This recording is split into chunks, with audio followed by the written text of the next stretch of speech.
Welcome back, friends. Hello, boys, girls, and MBs, and we are back on the Analyst Desk, the Command Center, to go through our first matchup. Of course, this is on Stream A, Stream B, don't you worry, we're going to get you covered right after we finish this introduction and talk about things over there for G2 versus Koi. So you can use both of your eyes to watch two games at once. How fun will that be? And see what puns our casters are making as we go. Hello, again, I'm Dominic, your host. With me are Mandy and James. Friends, this is a rematch, one of the two quarterfinal rematch from the major in Berlin. How does this feel? Because you were there and you were sitting atop and you look fantastic. What do you think? Yeah, I mean, for us, this was the game that we casted our first ever crowdcast together as well inside of Berlin. It was W7 Metal, of course, and that was super exciting. That was a really chilling moment, I think, for the two of us. And so to be back and to be analyzing this first matchup has a special place in our heart. It's very exciting. Yeah, I think also because of the teams that we're playing as well. Like, we've been following Elevate for a long time throughout our own region, our experience casting Apex South. But on top of that, W7M was such an enticing prospect to start to get to know. And we had a great chat to them before casting their game and got to know them. And, you know, there's some lovely guys there, you know, don't lack for confidence, but neither do they lack for skill. There's a very good reason why they are the #1 ranked team in the world right now. And so I'm really keen to see how the #1 ranked team goes up against the number 15 ranked team in Elevate. You know, they only just scraped through into SI in the top 16. So let's talk about that #1 rated team in numbers. W7M, what do they look like?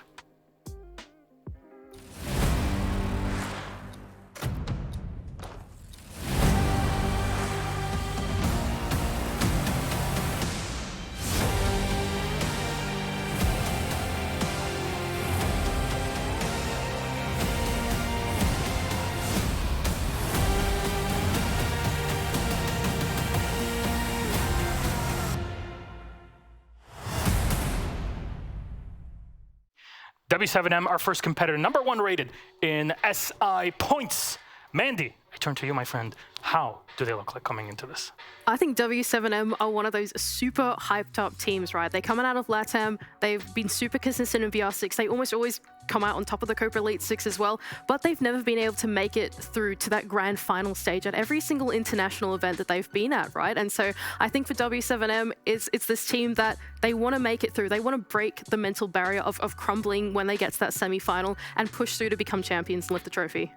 It's a pretty impressive team, and a lot of people out there are looking at the young kids on the block in Brazil to finally lift a trophy. 2022.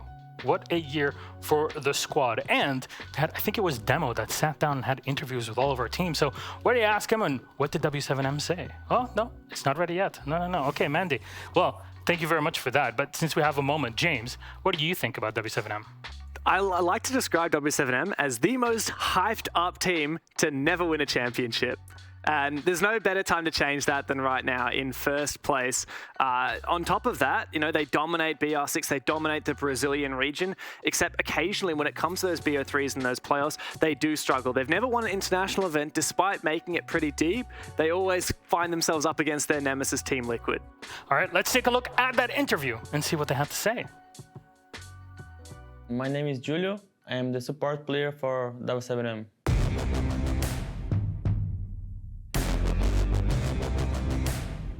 We are on Group A with Koi, G2, SSG, and Elevate. It's a really tough group, but all the groups are really hard because it's the Invitational after all. So we are really confident to face them this year. Vopes and 92 joined, and I joined later. And it was a great year, you know, like first place in all the Brazilian splits, and we did good at major, so yeah, it was a major year for us. The preparation for the event is the same as always, like we practice a lot, doing a lot of strategic things. I think the expectations are really high. We almost won the majors, we got like 3, 4 place, and it's just small things that we improved, and I think now we are ready to get the title. E aí, galera, estamos chegando agora, pegamos toda a XP no passado, estamos preparados para pegar essa marreta, vamos embora.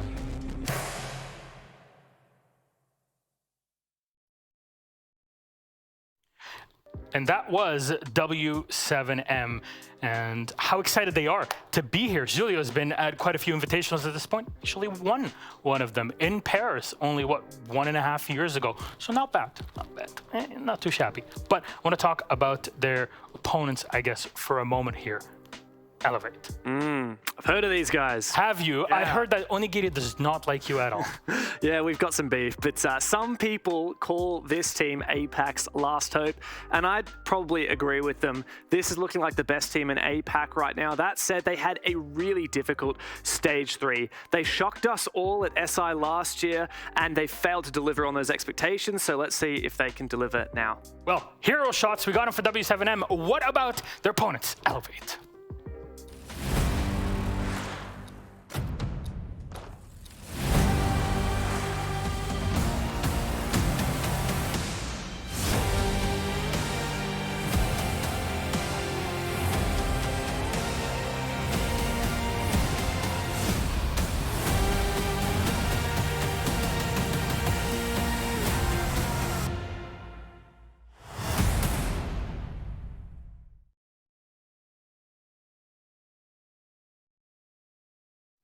Well, good thing we have our two APAC Southcasters to help us out with Elevate. James, you were talking about the squad and what they have to bring. Past year, there's been some turbulent times for them still. Yeah, there certainly has been, but 1 year ago they got top 12 at Six Invitational. Since then, they qualified for Charlotte, but failed to get the visas. They made it to Berlin and got eliminated by, here, W7M, and then they stumbled in Stage 3, and now they're looking to redeem themselves. Well, you sat down only a few days ago to talk to Elevate, so let's see what they had to say. My name is Onigiri. I'm from Team Elevate. My role is Flex. And everyone might know me as the kill record holder from the SI 2022.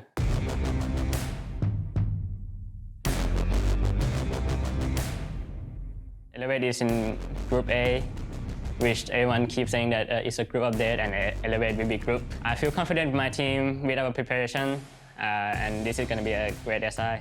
So our team expectation for this SI is, of course, to win the SI, but if we made it to the semifinal in this SI, then I'll take it. The preparation for this SI, we learned our mistake from the last SI, and we learned our mistake for the whole year. Like, we fixed our mistake, we prepare for this SI, and we're gonna make it to the playoff. The team that I'm looking forward to play the most is W7M, because they knocked us out of the Berlin Major, and I'm here for revenge. My message for every team in Group A, let's have some fun, and I'm gonna wreck you all.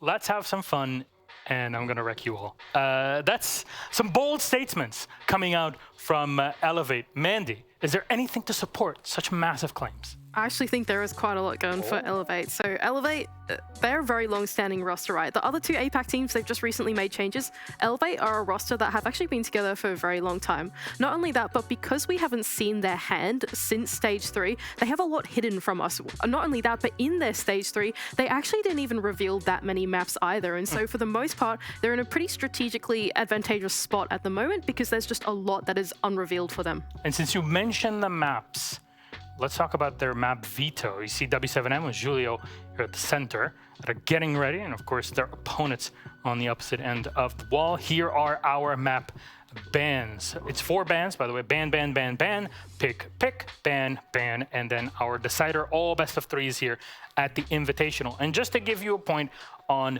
hey, who's starting on what side on the map? You see Cafe between attack and defense logos. The arrow is pointing at attack, which means Elevate picked Cafe. However, their opponents, W7M, picked defense, which means Elevate will start on the attacking side. Of course, it will go the same way for W7M in Clubhouse, which is their second pick, where they start on attack. And finally, our decider is basically Elevate, who had that last ban, or at least W7M that had the last ban and took us to Oregon. Overall thoughts, because you're going in blind into this, Mandy, but James, you've had your own preparation for this. Does it align? Yeah, look, there are some things that make a lot of sense, and there are some things that are some curveballs, which I'm super keen to see. So just right off the bat, oh, it's gone now. The first 2 bans were Border by Elevate and Bank by W7M. Now, these are maps that they won against each other the last time they played in Berlin, and also maps where the team that didn't ban it is on a massive winning streak on. So I think great decision to ban out those maps. When it comes to the picks, that's where we start to see things a little bit unusual. For me, Elevate not banning out Clubhouse is really strange. Clubhouse is Elevate's most banned map of all time, and they haven't played it since they got smashed by Cyclops on it 10 months ago. W7M have picked it, and Elevate is going to have to do their best to try and beat them on that map. Yeah, I think for Elevate and for W7M, particularly for Elevate, like I said, reiterating, we haven't seen them in a very long time. Both these teams are going to have expanded their map pool quite significantly since we last saw W7M in November and since we last saw Elevate in Stage 3. I think for anything, even though we haven't seen Elevate on Clubhouse in forever, I anticipate that there must be a reason they've done this. They must have prepped this. This must be in the workshop for a long time. And I think W7M are going to be surprised. Okay, so how do you see this going? I got me under the bus. Look, that's really hard because, for example, you're gonna have to say it and say it quick. All right, okay. I am gonna say 3-mapper, and I'm just gonna let my bias go through and say Elevate. I'm going to say that recency bias would say that W7M should come out on top of this. They look informed. They've been around internationally. But Elevate, they must have something up their sleeve. We haven't seen them in forever, and I'm excited to see what they can show us in the server. All right, but you still haven't answered the question. Who wins it? Who wins it? Yeah, I'm really gonna... Recency bias, W7M, I think, will win this one out. All right, there you go. We got a tight matchup no matter how our analysts are looking at it. Thank you very much, James and Mandy. We're gonna toss it to our casters to get things started for you at Stream B. We're gonna come to you in just a second. But to get it all started, it's Happen Fluke. Enjoy.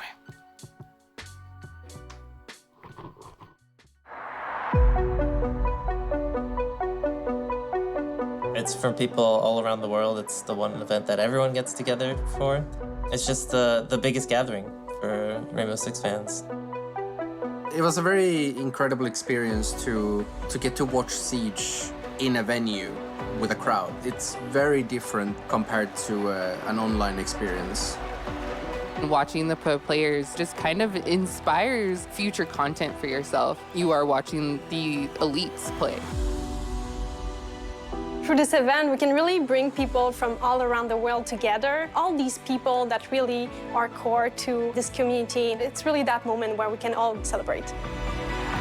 I've attended all the SIs, all 4 for now. But the first one, for me, it was like a very personal event because I still felt like a nobody, but that was like the first time I felt like people actually knew me. Probably one of the most humbling things is to be able to be recognized from it. You know, if somebody comes up to me and they're like stoked and excited to meet me, like I'm excited to meet them too. To me, I'm that same person. You know, we all just have that thing in common and a huge passion for Siege. I remember having a signing session where I got to meet some fans. Part of me knew that I was recognized a little bit more, and I wasn't sure how that was going to play out, because I had never experienced that before. I think that's the best. You actually put a face to a name. It's such good vibes, such positive vibes. It's infectious. I'm always happy to hang out and talk to people. To make videos, to make content about a game that you love, and then to be in a room with the people who actually work on it and create it, and them to recognize you as somebody they want there is so rewarding. 2020 was kind of the biggest one for me, playing the show match at the Invitationals. It was something that I really, really, really wanted to do. The feeling of playing on stage is unmatched. The feeling of the crowd roaring when you get a clutch play or when you get this like sneaky kill is something that is so cool and so rad. To go there and actually see some of the people, shake their hand, give hugs, and establish a real connection with the people that you interact with over the internet is priceless. I always say that there's nothing like seeing Rainbow Six Siege played live, and sharing it with other people is just something that is so incredible. There's just nothing like that feeling of being part of something bigger, and I think that this event is all about it. It's really what gives the word community its full meaning.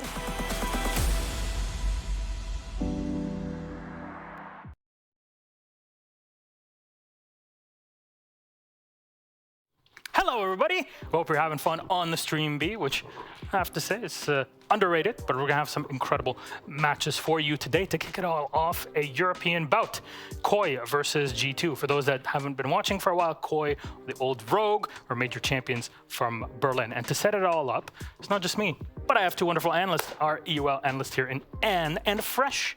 Friends, it's a rematch of the quarterfinals of Berlin. General thoughts on the game? Exciting game, you know, an EU game. I think both of us are pretty happy to be doing that game today. And I think the last time that we saw both of these teams was that absolute barn burner classic in Berlin. So, you know, we are expecting big things from this opening game. And G2 could have made it further, but of course Rogue, now Koi, stood in the way, and we'll introduce them first for all those out there.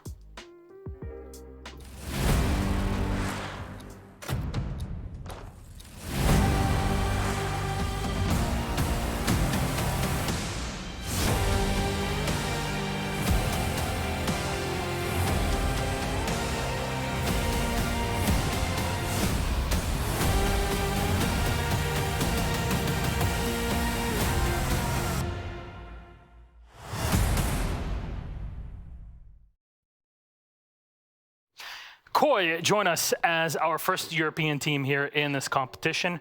And what can you talk to us about this squad? Well, if you look at their last year in EU World, they've had a bit of an up and down here. Stage 1 didn't qualify to the major. Stage 2 qualified to the major, went to win it all. And Stage 3 was a bit of a disappointing one for them. If the players mention it themselves, they haven't been giving it them all. They weren't there 100% mentally. I mean, we could see it on their player cameras, for example. They were in fist bumping. The mentality wasn't there, and I really hope for them that it is here today and they had some time to regain themselves. Oh, sat down, had a few questions with Koi. Let's see what they have to say. I'm Leon Gids, I play for Team Koi, and I'm IGL.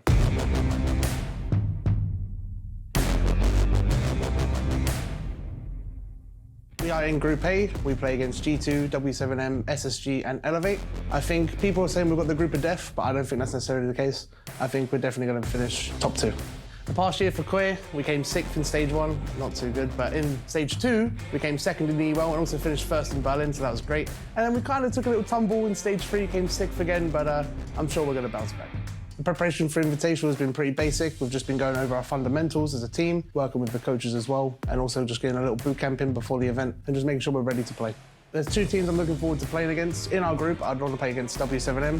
I think they're the closest team to us in terms of playstyle and overall gun skill, and it's the team we haven't played before. And I'd also like to play Sonics, because we've not played them before, and I'd like to play Citizen again and beat them again. My expectations for the team at SI is that we're going to at least make it to the Grand Finals day, show everyone what we're capable of, and win that whole event. This is a message to everyone at Invite. Make sure you're ready for us, because we're definitely going to take this trophy home.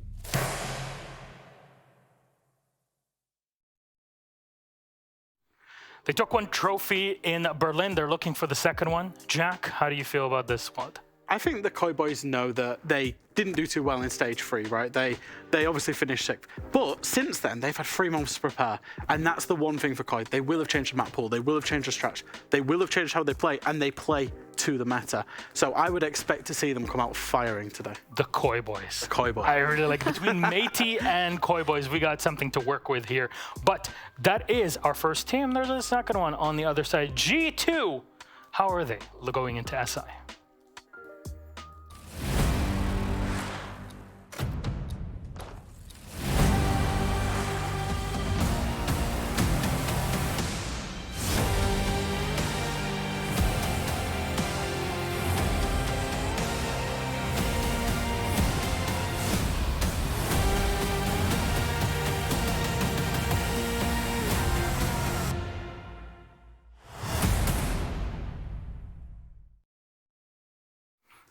And that's G2. You would have seen a bit of a change in the roster, and Fabian was not in the background there for you to see, of course, our old colleague here in the league. But what do we think about G2? Well, we've had the first super team, the second super team, the third, the fourth. I'm running out of fingers to count the super teams. But G2, they've gone minus Citizen, they've picked up Benja, they've brought in Titan as an analyst, and honestly, it's all leading to the right signs. The noise is coming out of G2, with Alamau now being the sole IGL. There's no Prano as an IGL caller, there's no Citizen as a caller. It's completely Alamau's team in terms of the IGLing. G2 should be absolutely reformed. All right, there's a lot to look forward to for the team that, to be honest, didn't have a terrible year when we're looking at things from the macro point of view. But we sat down and had a few questions for G2. What did they have to say? My name is Jack Robertson, also known as Doki. I play for G2 Esports, and I'm an IGL and entry fragger.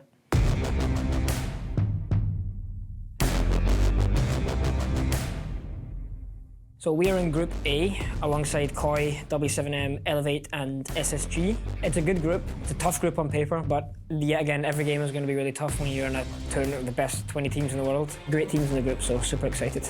Preparation for the event has been great. We've just came back from LA boot camping with the Herman Miller facility, so I think for once we're fully prepared. Fingers crossed. Expectations for the team are to play as well as we can. Obviously, first of all, get some good synergy and experience with the new roster. And we are ready for our group. We're ready for all 20 teams in the competition. I know we can go far. It's just about trying to prove it, so that's what we're going to do. So what team am I looking forward to playing the most would probably be Koi from in our group, because just European rivalry, I guess. I just want to prove that we are better than them. That's it. So I've got a message for the community, guys. Conquer your own lands before crossing seas on flimsy boats.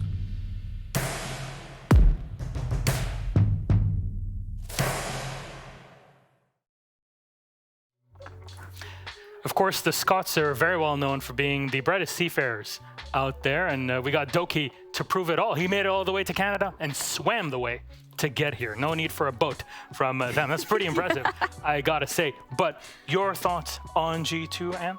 Well, you mentioned how G2 had a pretty good year as well. If that was pretty right, except for the last stage, that wasn't the greatest either, similar to Koi actually. And if the players mentioned it themselves, it was also kind of a mentality problem there. They weren't all facing the same way. They had maybe issues with a little bit of a burnout. They obviously had a new coach coming in, not really an analyst working together with them, but that is solved right now. They have this whole support team behind them, and hopefully that will fix some issues for them going into this event too. Now we see our teams. Look at Meepy. He's so dapper. This is the LEC influence. I want to say shout out to our colleagues at the LEC, by the way, which you know Koi is a part of, and Meepy with the influence sitting behind the squad, getting them all together, ready, warmed up for this game. And to warm it all up even more, we have our map Veto ready to go on the screen. I'm gonna get to see it in just a second. As I said, it's ban, ban, ban, ban, pick, pick, ban, ban, and our decider, the arrow between the attack and defense logos. That's what shows where the team logo that is showed there, Koi, on there for Villa, will be starting to go attack on Villa. G2 defense start for Clubhouse. Jack, general thoughts on this ban? The bans make sense. The first 4 bans make sense. G2 banning away Koi's best maps, Koi themselves banning away their worst maps. Now, the picks is where it starts to go a little bit, I would say a little bit funky. I would have expected Koi to have picked Bank. They're literally one of the best Bank teams in the world. And then for G2 to pick Clubhouse, there's some very recency bias there where they've won it a couple of times in EUL. But if we take a long-term view at G2, they also don't really like this map. So we've got teams going for some quite low preference maps. And this would make sense, right, Milos, in that we haven't seen these teams for 3 months. We haven't seen banning strategy for 3 months from them. They've definitely gone away and worked on it. Yeah, I mean, if you look at all these 3 maps, they're quite low preference for both teams. If you look at Clubhouse, for example, Koi didn't even play it in the last 3 months, but then we did mention, hey, we haven't seen them since EUL Stage 3. They might have been cooking a few things that we are supposed to be seeing today then.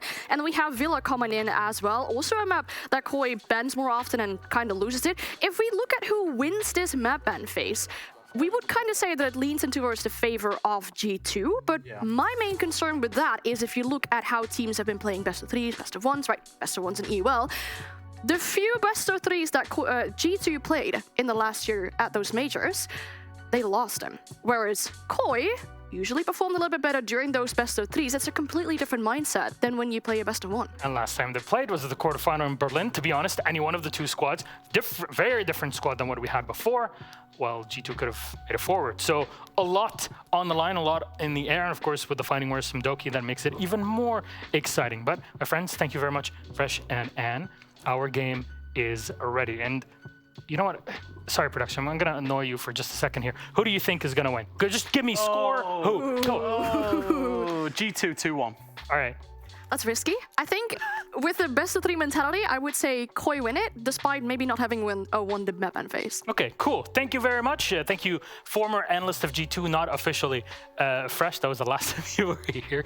Thank you guys very much, and thank you, production. I'm going to annoy you for just one more second. Let's toss it to our casters. It's Des and Ace. It's good to hear them again together. Thank you very much, Milosh. It feels like it's a long time since I've stood here and said those words. I'm Des, this is Tim. And Tim, last time we saw these two teams coming together, as they said, was back in Berlin. And that was the last time that you and I actually stood together. Very nearly. Yeah, exactly that. I mean, I'm very glad to be back, Des. You know, there's been a lot of jokes, a lot said, you know, but I'm really glad to be stood back next to you. Come on, mate. I'm really glad to have you back, mate, genuinely. Now, it's just one more thing, though, Des, that we've not done. You or me? Maybe both of us, for old time's sake. It's Siege time! Let's go! And that's how SI starts every single time. And what a game, as we said, to kick things off as well. Rogue, G2, Koi, G2. I will do that many times today and all of this week, I guarantee you.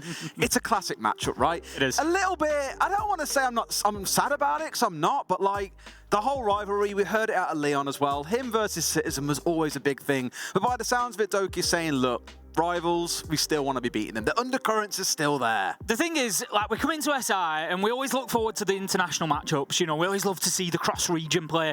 But there is a lot to be said for these games as well, because these two teams, they know each other inside out. They've played each other a ton of times, and there is that I won't call it beef, but there's that will to call it beef. There's that will to win. You know, there's that desire to get one over on your regional rivals as well. So this is going to be big. Like we say, you know, there's the motivation for G2 getting knocked out at Berlin in the quarterfinals. Koi obviously went on to have a fantastic tournament. You know, the last live game that you and I cast together was Koi. It was this roster, and I think we all remember how that went for the Berlin final. It was, I think, fair to describe, Des, I'm going to use this one seeing as I'm back, a humdinger. And I'm hoping for a bit more of it today. For those who missed it, yeah, when Koi won, back then known as Rogue, won the Berlin final, we had 69 of 75 rounds played in that best-of-5 grand final. It was an absolute screamer. The quarterfinal between these two teams, a bit less so, with Koi stomping G2 2-0. But G2 are a team very much in transition, making changes, revising how they do things, and maybe here that tale will have a very different conclusion. We're into the map bans, and G2 are going to take away Flores to kick things off.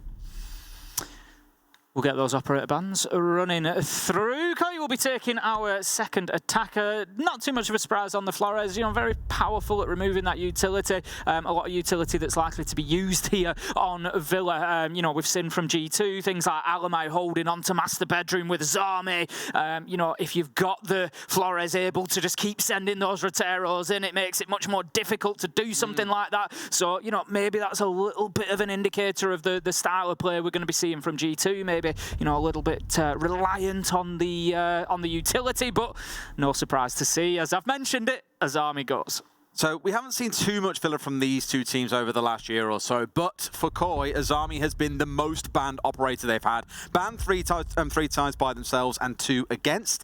Valkyrie, interestingly, normally the one that teams take away. But for those of you who have missed it, of course, Solus has come in. Very, very good defender at being able to inhibit the power of drones, for example. Just really oppressive as a defender to be able to bring along and disrupt the attacker's plans. So not at all surprised to see that one taken away. And I think Flores also makes a ton of sense, Tim. We can think of the number of times we've seen teams rolling through 4 of those drones to take out Shields, Malusi Banshees, ADSs that have been stacked up, especially on this site, so not all that surprised to see it. But one thing I am very surprised by, Tim, is looking in the bottom right corner of your screen.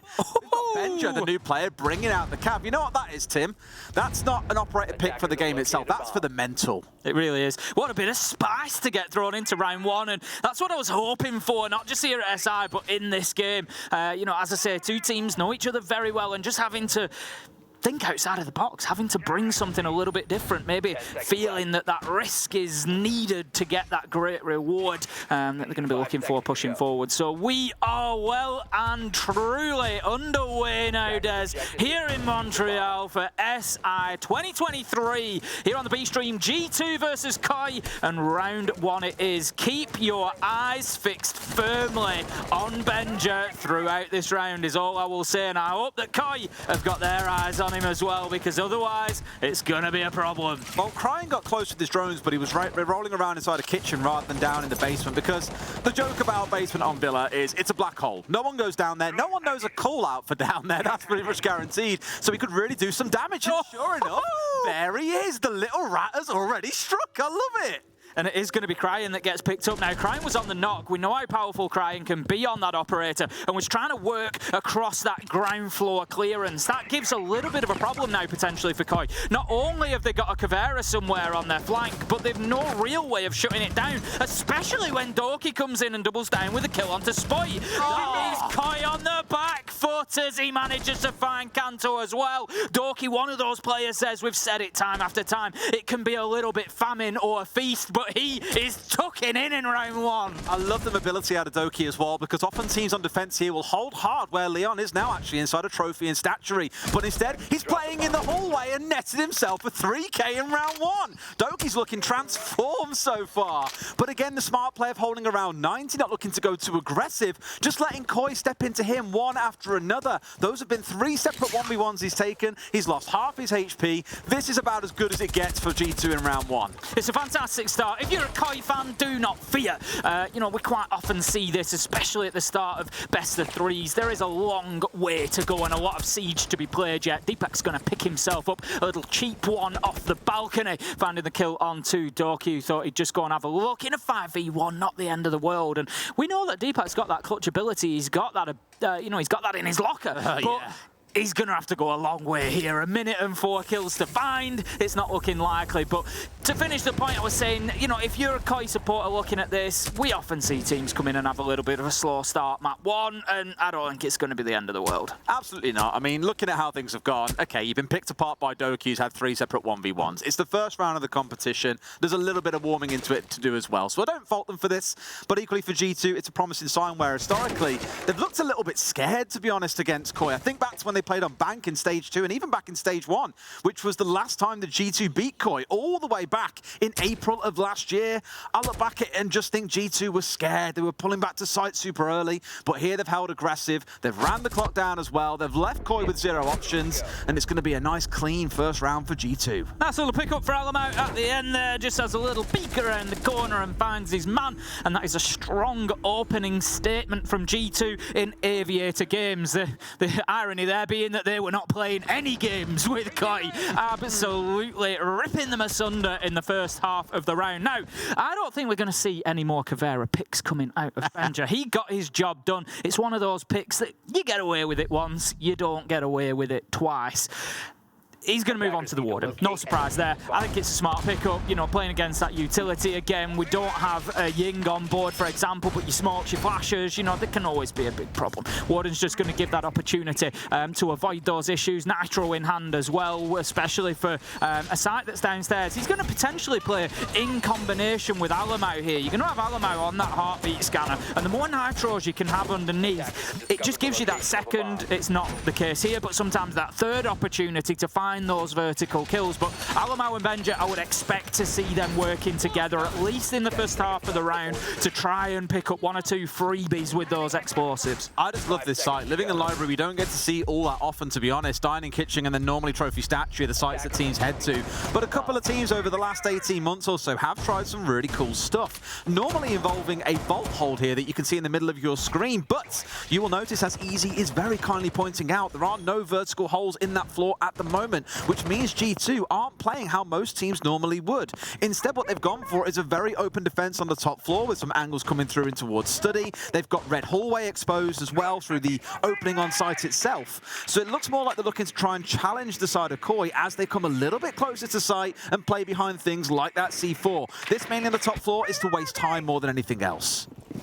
Koi making reasonable progress here. They've got themselves into the top floor. Spoit is going to be just looking to support Kanto there. As I said, Alamau, he's underneath. He's feeding that information into them, and it's honestly not going to take much for him to take an opportunity onto the Nitro, and then all he'll do is move that information and try and get Benja involved as well. He needs to be careful here, though, Des, because Spoit's on the hunt, and they do not want to lose that heartbeat scanner so early in the round. It's gone, and a Nitro with it. Okay, he is there. there for the trade, leaving us in a 4v4. He gets himself a second, and Doki is going big on Villa. Is it going to be a third? Can he cook up a surprise? No, he's going to move himself away and live to fight another day.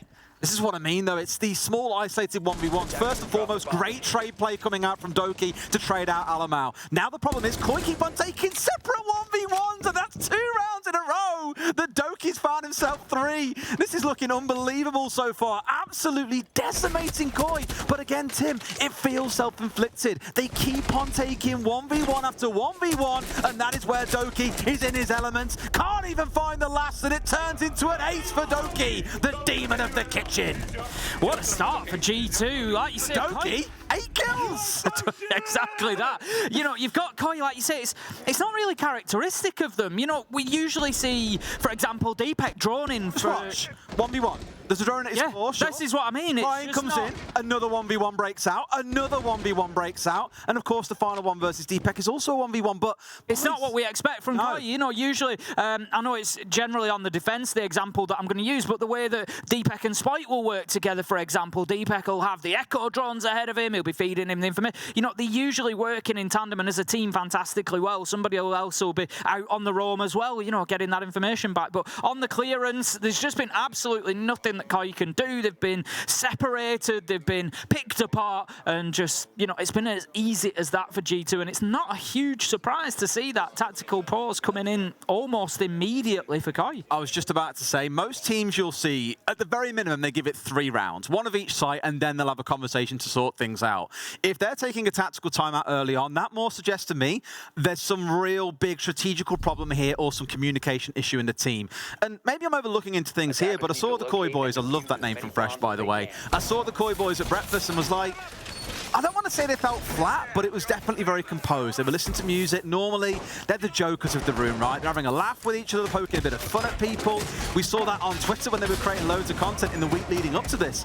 But today felt a little more calm. And I almost want to see more of that energy coming out. That is when Koi are at their best, and I'm really hoping we're not going to see them defeated by some internal communication issues today, and that they do start bringing the fight out to G2. It's going to be heading into round 3, and Koi need to find something soon, I would suggest. They don't want this map to run away from them. You know, this could be a flip reverse of that quarterfinal in Berlin. I don't want to get carried away too soon. You know, we've got plenty of siege yet to play. But we've got to remember that Koi, as we said, pretty much ran over them in Berlin, beating G2 2-0. And right now, G2 are looking extremely good. I love what Benja's done here. I think they shot the drone out because there were 3 that got killed during the drone phase there for Rogue. They had the one in the plant pot that saw him place the 2 Capcan traps on that study door. Once the round starts, he immediately removes both and rotates them off. So now it means Koi are going to have to likely re-drone that as well, realize they've been moved. And the one thing I always say about Capcan is he's not so much strong in the early round, if people are being unaware, of course, but it's more as the round goes by. You're just constantly having to check every door that you walk through. Alamau, the first one to go down in this round, same as the last. My only nervous point though, Tim, is Doki is still alive, and we've already seen what he can do across those first 2 rounds. Spike managing to pick up that opener once again. It's good to see him going in there with confidence, information ahead of him, and getting those opening kills. That's exactly what Koi need from him. You know, we saw how talismanic his performances can be back in Germany, and they're going to need to repeat that sort of form, not just from Spike, the pressure's not all on him, but as a team as well. Now then, setting up, nice crossfire here. I think Koi just thinking that they've got somebody caught in the middle here, but that's not the case at the minute, and Kanto needs to be careful here. He's going to get himself found, and by guess who? It's Doki once again. It's just one of those again where for Koi, I don't know, the drones were starting to run low for a couple of seconds. No one was on them, and they had the wrong idea that someone was still trapped around mud. But they'd moved away a long time ago, and Doki with a beautiful side swipe. Again, just feels like Koi are boxing shadows at this point. They might have found themselves a kill early on into Alamau, but outside of that, it feels a little bit fragmented. I mean, at the moment, they've got Deepek elsewhere in the map. He's on the drones. He's trying to give the information, but he's not really part of it, Des. And I think there's a fine line. You know, we've complimented Deepek's drone play so much, but the way things are going for Koi at the minute, it's maybe not the place they need him. They need him inside of the map, able to pick up those trades, able to impact the deaths or the, you know, the movements of his team members around him. And it's just not happening for Koi at the minute. No, it's not looking so good. I mean, Doki again, and the blind side. Just free for Doki at the minute. Kanto and Crying have done that too in this round. Again, not just 1v1s, but this time coming in blind, and Deepak is left trying to find whatever he can to pad out the KD, but it's not going to be the case as Doki, yet again, is now on 12 kills with a 4K in that round, Tim. I don't necessarily want to be the one to say it, Des, but it's worth mentioning that Onigiri is playing over on Stream 8 and holds the map kill record for SI, 27 on Oregon. Doki's had, I think that's 12 now. That's 12 in 3 rounds. I mean, you know, you extrapolate, it's not going to go at the same pace, it's not going to continue, but it's certainly doable. A bit of a comeback for Rogue, a few extra rounds thrown on there. You've got to see the rounds drag out a bit more than this, because at the minute, Koi is walking in and they're like fish in a barrel, quite ironically, according to the name. It's looking flat, and that last round, despite the tactical timeout after round 2, I haven't yet really seen a net improvement. Again, it was more 1v1s, if nothing else. Things went backwards because they were going in blind, even with 5 drones still on the field. And I guarantee you, Fresh is probably sat outside now, shaking his head, because when we saw the map bans come through, we predicted that actually the 2 maps they banned away after this one will be the ones that we saw, Bank and Oregon. Instead, they were banned away, and these 2 maps got picked. These are maps that G2 are pretty comfortable on, and Villa being one of them, neither team's particularly strong on it.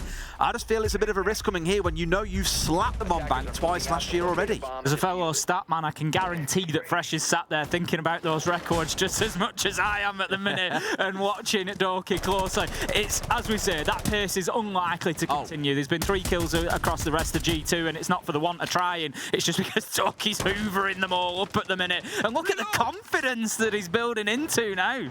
I like Leon coming along, though, here on the Sens. I think if you're struggling to really get yourself through safely some areas of the map, if you don't have a drone, roll out a light screen. Let that be what blocks the vision for you. For those who aren't aware of what that gadget does, you roll out a nice little dish-shaped gadget, and it puts up a light screen behind it as it goes, bouncing off walls and surfaces along its merry way. So really good for either executing where you want to cut off certain angles, or for just trying to safely move through certain parts of the map. And the only thing I'm worried about is it feels a little bit desperate, like they're out of ideas and they've got to think of something different, and their go-to answer is that light screen. Benja just looking to make a little challenge. I'm not going to say that he's been quiet. As I said, the entire G2 has been quiet apart from Doki, really, but it's because Doki's hoovering everything up. Benja, there we go, putting that vector to work. Manages to find the opener onto Spite, who has done well in the entry so far, but unable to there. Crying does manage to find one for himself, leaving us in a 4v4, but my concerns remain about Koi getting themselves in and established in the building. It just seems to be a real difficulty for them so far. Looking better, though, so far, as they have managed to hoover up a couple of kills on their way through. Leon is down low, but far from out. And Doki yet to have an impact in the round. I'm not saying it's really his fault at all, but we've yet to see him strike. And he has been the main barrier to the side of Koi and success in these rounds. For now, they're holding down, though. I'm watching that drone count slowly ticking down, but look at that cross angle being held.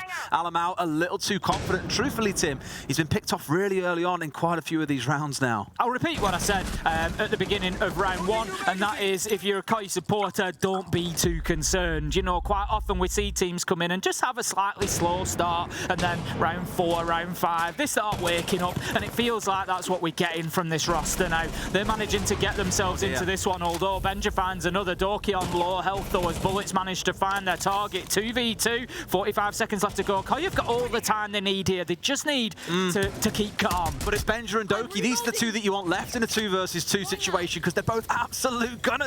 Benja, of course, coming in as the new pickup from Heroic, one of the top fraggers that we had in EUL, 2 kills short of the kill 100 kill club. There's one for Doki going down, can't find the second, but they get the finish off anyway. It's a 1v1, experience versus youth. Who wins out between Crying and Benja? 18 seconds left to go. Crying thinking about getting that diffuser down. He's not going to stick it. He comes off. He knows that the push was there, and Crying manages to find his man. Pops around the corner, and Koi take their first round to bring it back to 1-3. Playing it brilliantly as well. Benja there trying to go real slow and not find himself caught out, but Koi just about ready. And no matter which way you paint it, Tim, it came down to a 1v1. It was super tight. Koi have finally got themselves on the board. Doki, you've been fantastic so far, and it sounds hypercritical to pick up on anything he's done there. Going back for the confirm on the kill with the pistol, I'm not sure it was the play. It's easy to say now, he wants to get it done. And I've said this before, a lot of people often overlook the value of a down but not out teammate inside of the site in that situation, for example. You've got a free camera. It's a free camera whilst they're alive. So I completely understand why Doki's tried to finish that. I don't know if there's maybe a bit of a rush of blood to the head with 12 kills already wanting more. It's one of them. If Doki keeps himself alive there is absolutely zero opportunity for Crying to pick Alamau up realistically, because he knows if he goes for it, he's going to get taken out. Maybe Alamau can, the man can crawl back out into Study and can, you know, maybe be in a position to be picked up. But the time that wastes would have just been far too valuable for Koi in that situation. So that'd be my only criticism there. I think the round was actually probably winnable for G2 from that situation when Doki gets the down. But hey-ho, Koi take their first and it's game on. That's it, and I imagine a big sigh of relief coming out the Koi players after that round as well. Just knowing that, okay, we have got on the board now, boys, clearly it can work. And I say that as Benja comes out with a freebie C4 onto Kanso, who's 0-5, not found his way onto the kill feed just yet. The only player in the game alongside Blur that has the same, I suppose, accolade. I don't want to call it an accolade because it's not really a good thing, but it's what they both currently hold. Benja yet again holding in the same position as well. If you remember last time round, he was playing on the Goya, had a few Vector blasts and then backed away. Here, I imagine we would have seen the same, but instead rotates across in towards Arc Studio here, waiting on the window and sees Spoit, but can't quite finish off the other young gunner that recently joined the top level play. It's difficult for Benja when he's being pushed like this. Don't, you know, underestimate that. He's on the Roni. He's got 16 bullets in his mag each time. Taking multiple fights like that is not easy. He's really got to sort of hit and run, hit and run, hit and run. He's got to keep himself moving. He can't take fights against two or three players. Doki, he comes back and manages to get himself a great kill onto Leon. Nice headshot, leaving us in a 5 versus 3 and looking good for G2. Tim, it's been half a round and we're only just poking around the south side of the map here for Koi. They still look, I've said, they're struggling to get in the map. Yeah, we are talking a lot about Koi, but I've got to give it to G2. Their map control has been excellent. Sure, they lose a couple of players early on. Sometimes Alamau mainly being the target of that statement, and you can see it reflected in the scoreboard. 4 deaths, almost the same as the rest of his team combined. But outside of that, just the pressure being exerted, Koi looks scared, and that's not a thing we often say about this roster. No, like I say, particularly Deepak's been very, very quiet, and I know he does a lot of the intel work, and I'm not suggesting, you know, that they can go without that, but they have to start putting a priority on getting into the map, getting some control, and starting to bully and push into sight. You know, at the minute, there's not really been any difficulty for G2 in the majority of these rounds when it comes to the site-based players. Now then, Spoit, he's looking to push himself through Master Bedroom. He's got support of Deepak on the Wolf window as well. Is he going to find his man? The Mozzie is just inside of there, but Benja, he knows where Spoit's going to come from, and he doesn't need to peek this. He can just wait for his moment. And that feels like what he's trying to do. Flash maybe coming in here as Spoit. They know that there's a player here, but they've run into the one. There we go, a trade. That's the kind of thing you're looking for. You've still lost a man, mind you, and it still works out as a net win for G2. They can keep on playing this trade game and have zero concerns. And as the Goyo burns through, it's another C4 kill in the round. Doki's up to 15 and 2. Spoit should be able to get the trade back onto the other side at the very least as he sprints in through the fire. Will finish off one, but with 10 seconds on the clock, this is looking like another G2 round. Koi quivering in their boots, unable to get themselves inside the map too quickly, are going to find themselves down 4-1. No opportunity and no point. Spoit trying to run himself in through fire, smoke, everything else that was going on there. All he was likely to do was give Doki another kill from beyond the grave if he died out to that fire. So another strong round for G2. Going fantastically well so far. 4-1, a 5-1 half. Whilst it is on the defensive Villa, and we do expect defenders to, you know, at least come away with an advantage on Villa, generally speaking. That has levelled out a lot over the last 12-18 months. But still, it's not wildly unusual, but 5-1 for G2 would be a fantastic start here. Just take a second in between rounds as well, because I don't think it's been mentioned yet. It's a real throwback for me, like visually and mentally, to see a G2 jersey on Fabian at an SI. It's weird. It really is, isn't it? I saw him in the headset and I thought to myself, this would be the first time for Fabian stood there with the headset on talking to people. It's great to see him back. I tell you what, if Doki was like 0 and 7, he'd be like, get out that chair, kick him out there, sit down himself, pick up the mouse and keyboard, and he'd be blasting away, I'm sure. But at 15 and 3, what a start it's been for Doki. And I feel like it's maybe what G2 needed. G2 didn't, and it didn't have to be Dork, it could have been anybody, but G2, what they didn't want here against Koi was to start getting embroiled in this, you know, tight back and forth team play, coming down to 1v1s. I feel like, you know, G2 and the stage 3 that they had coming in here, and that previous result against Koi at the Berlin Major in a, you know, in a LAN environment, I feel like they needed somebody to just get it by the scruff of the neck. Benja, he's looking to get this round by the scruff of the neck, and he gets himself one, and away he goes again. Why have they not learned from this? Benja has been hanging around the bottom of Red Corridor or around Art Studio every single round to slow down their entry to the building. And most teams, normally you catch them out once and then they slow things down. They get back on the drones, they start playing as a team. But here they've been a bit too keen to follow that drone in. I don't even know if it saw the player in time, but it's just a freebie onto Spoit. And so far, the youth player on the side of G2 is looking far stronger than the one on the other. Alamau yet again going down early. I don't know, like, I'm not trying to bash Alamau here because the team are doing great, but he has been the one that you've seen getting caught out in these kind of little weird solo peaks too early in the round, and it is biting. Maybe he's just desperate to keep up with Doki, but he's got some way to go. I think that's maybe exactly what it is. He's just trying to sort of, you know, inject himself into the round in some way, you know, try and get himself into the game. Virtue managing to get himself one as well. That's Leon going down. Kanto does manage to push in here on the Finker LMG though. No, sorry, it's the Spear he's going to be pushing in with. Obviously the LMG dropping off in popularity after those nerfs. Kills coming back and forth though, but ultimately it's that man again. Doki steps around the corner, kills onto Deepak, and that is going to be another round for G2. 17 kills for Doki. He's got 10 to go, Tim. 10 to go. Onigiri's sweating on the other stream and he doesn't know why. The only thing is, that was obviously the defensive side for G2. I'm not going to write off and say, oh, they've only won 5-1 because it's defense. Absolutely not. They have bullied Koi. Oh, no, two ways about that first half. Sure, there's a couple of rounds that came a little bit closer, but... And again, I hate isolating individual players. I feel like I'm picking on people. But Kanto in that half, outside of the one kill, his whole role most rounds was pull down the EE1D scan, push in, hold an angle, die for it. Just had very, very little impact. I know Deepak's also in a similar position, but he was playing the hard support most rounds. He was the one left in the 1v4, so you somewhat forgive him there because everything else has already gone wrong for him to be left in that 1v4. Kanto, though, we have to see better. And I'm looking at him on the Jaeger here. I'm thinking back to old school Lanto Richetti. We've got to see him fly. He has to deliver for this team. I think you're right. I think it's not just about Kanto. You know, they need everybody on the team to step up at this point because Koi have been quiet. There's no two ways about that. And the thing is, this could run away from them quickly here. This could be a 7-1. You know, if G2 come in and get this first attacking round, if somebody on Koi doesn't step up and take this by the scruff of the neck and start saying, no, you know, this is not how it's going down, it's going to be big trouble for them, and they need that answer to Doki. You know, they need that player to step up. I'm just not sure it's going to be Kanto this time around, I'll be honest. It's part of the concern, and again, looking back to say like Berlin, in the final, he was unbelievable. Big game player. Yep. But when you look at him throughout the rest of the competition, it was mainly on the back of players like Spoit that we really saw flying up. We can't really afford to have that, not when the competition is as hot. There's so many big names that people are speaking about being potential winners. You can't have these off days or even off stages of the whole competition. We've got to see him fly.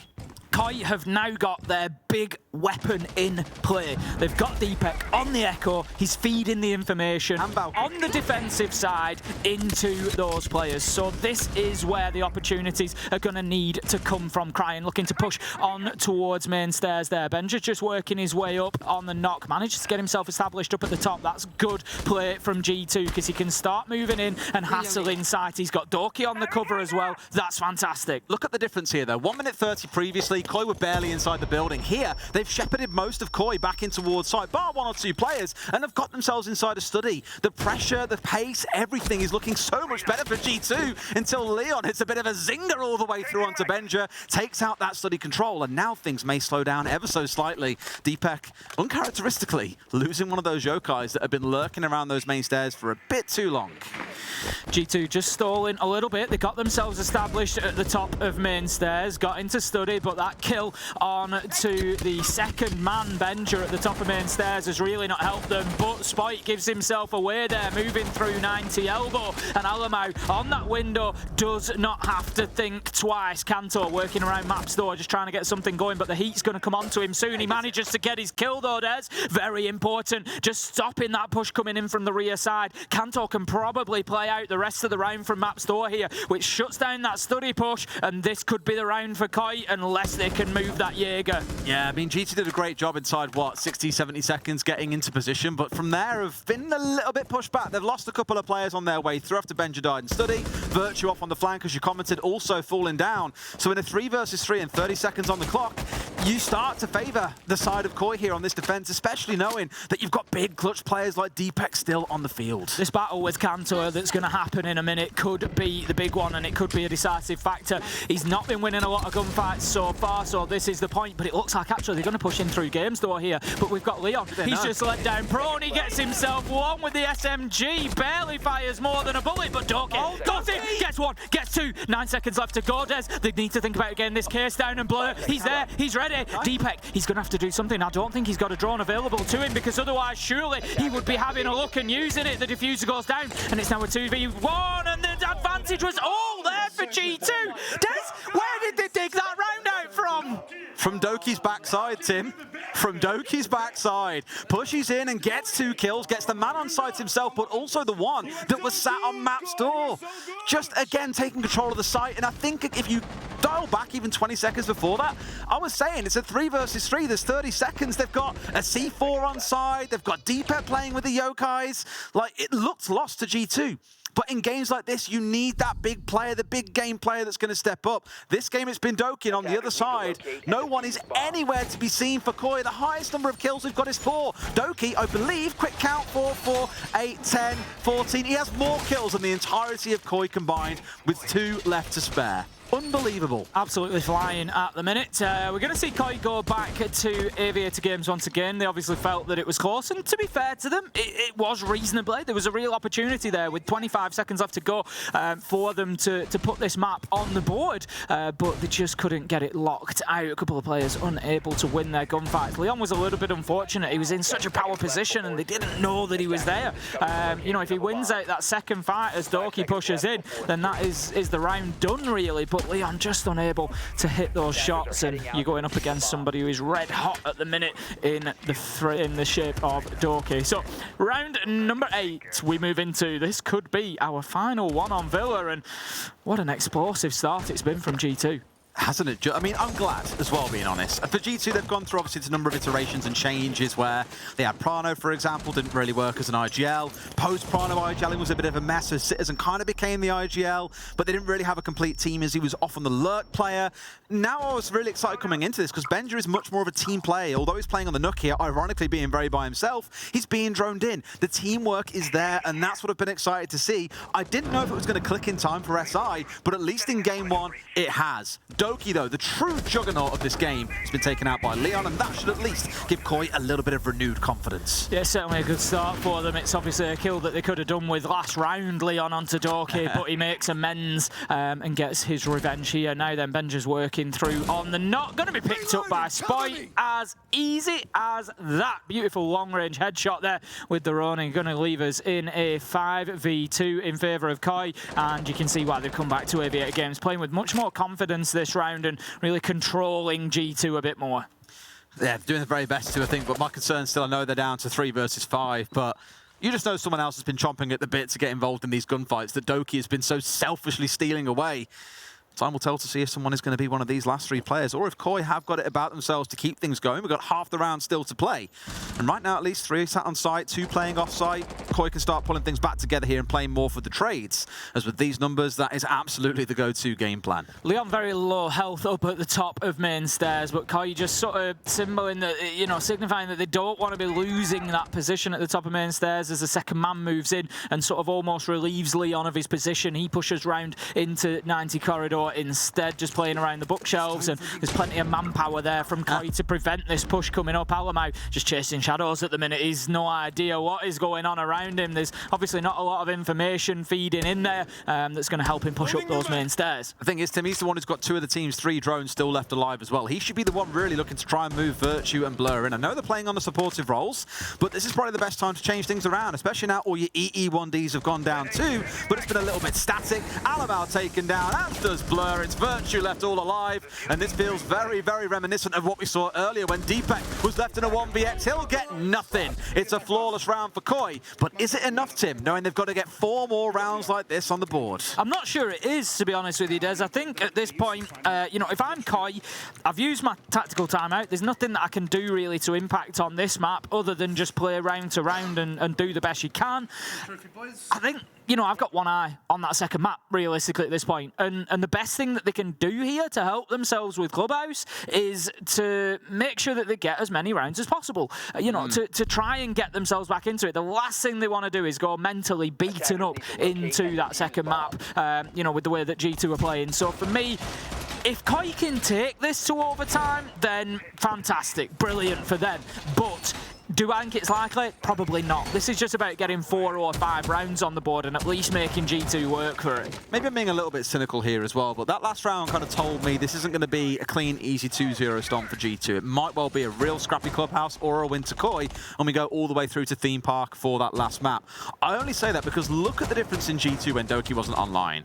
They were getting picked off here, there, and everywhere. They couldn't really win their gunfights. Everything just completely fell apart when he wasn't on the field. And I don't want to say it's all been just Doki. He's had drones, he's had support, for example. But looking back in those first 3 rounds, when you're walking away with 12 kills after 3 rounds, pretty fair to say you could chalk those off as one player doing all the heavy lifting, because that's exactly what it was. So I'm not trying to say that, you know, G2 are done for if Doki dies or there's no way back in. I just want to stress, let's not get too excited and say this is definitely over and done. If Doki has a quiet second map, it could be a very different conversation we're having.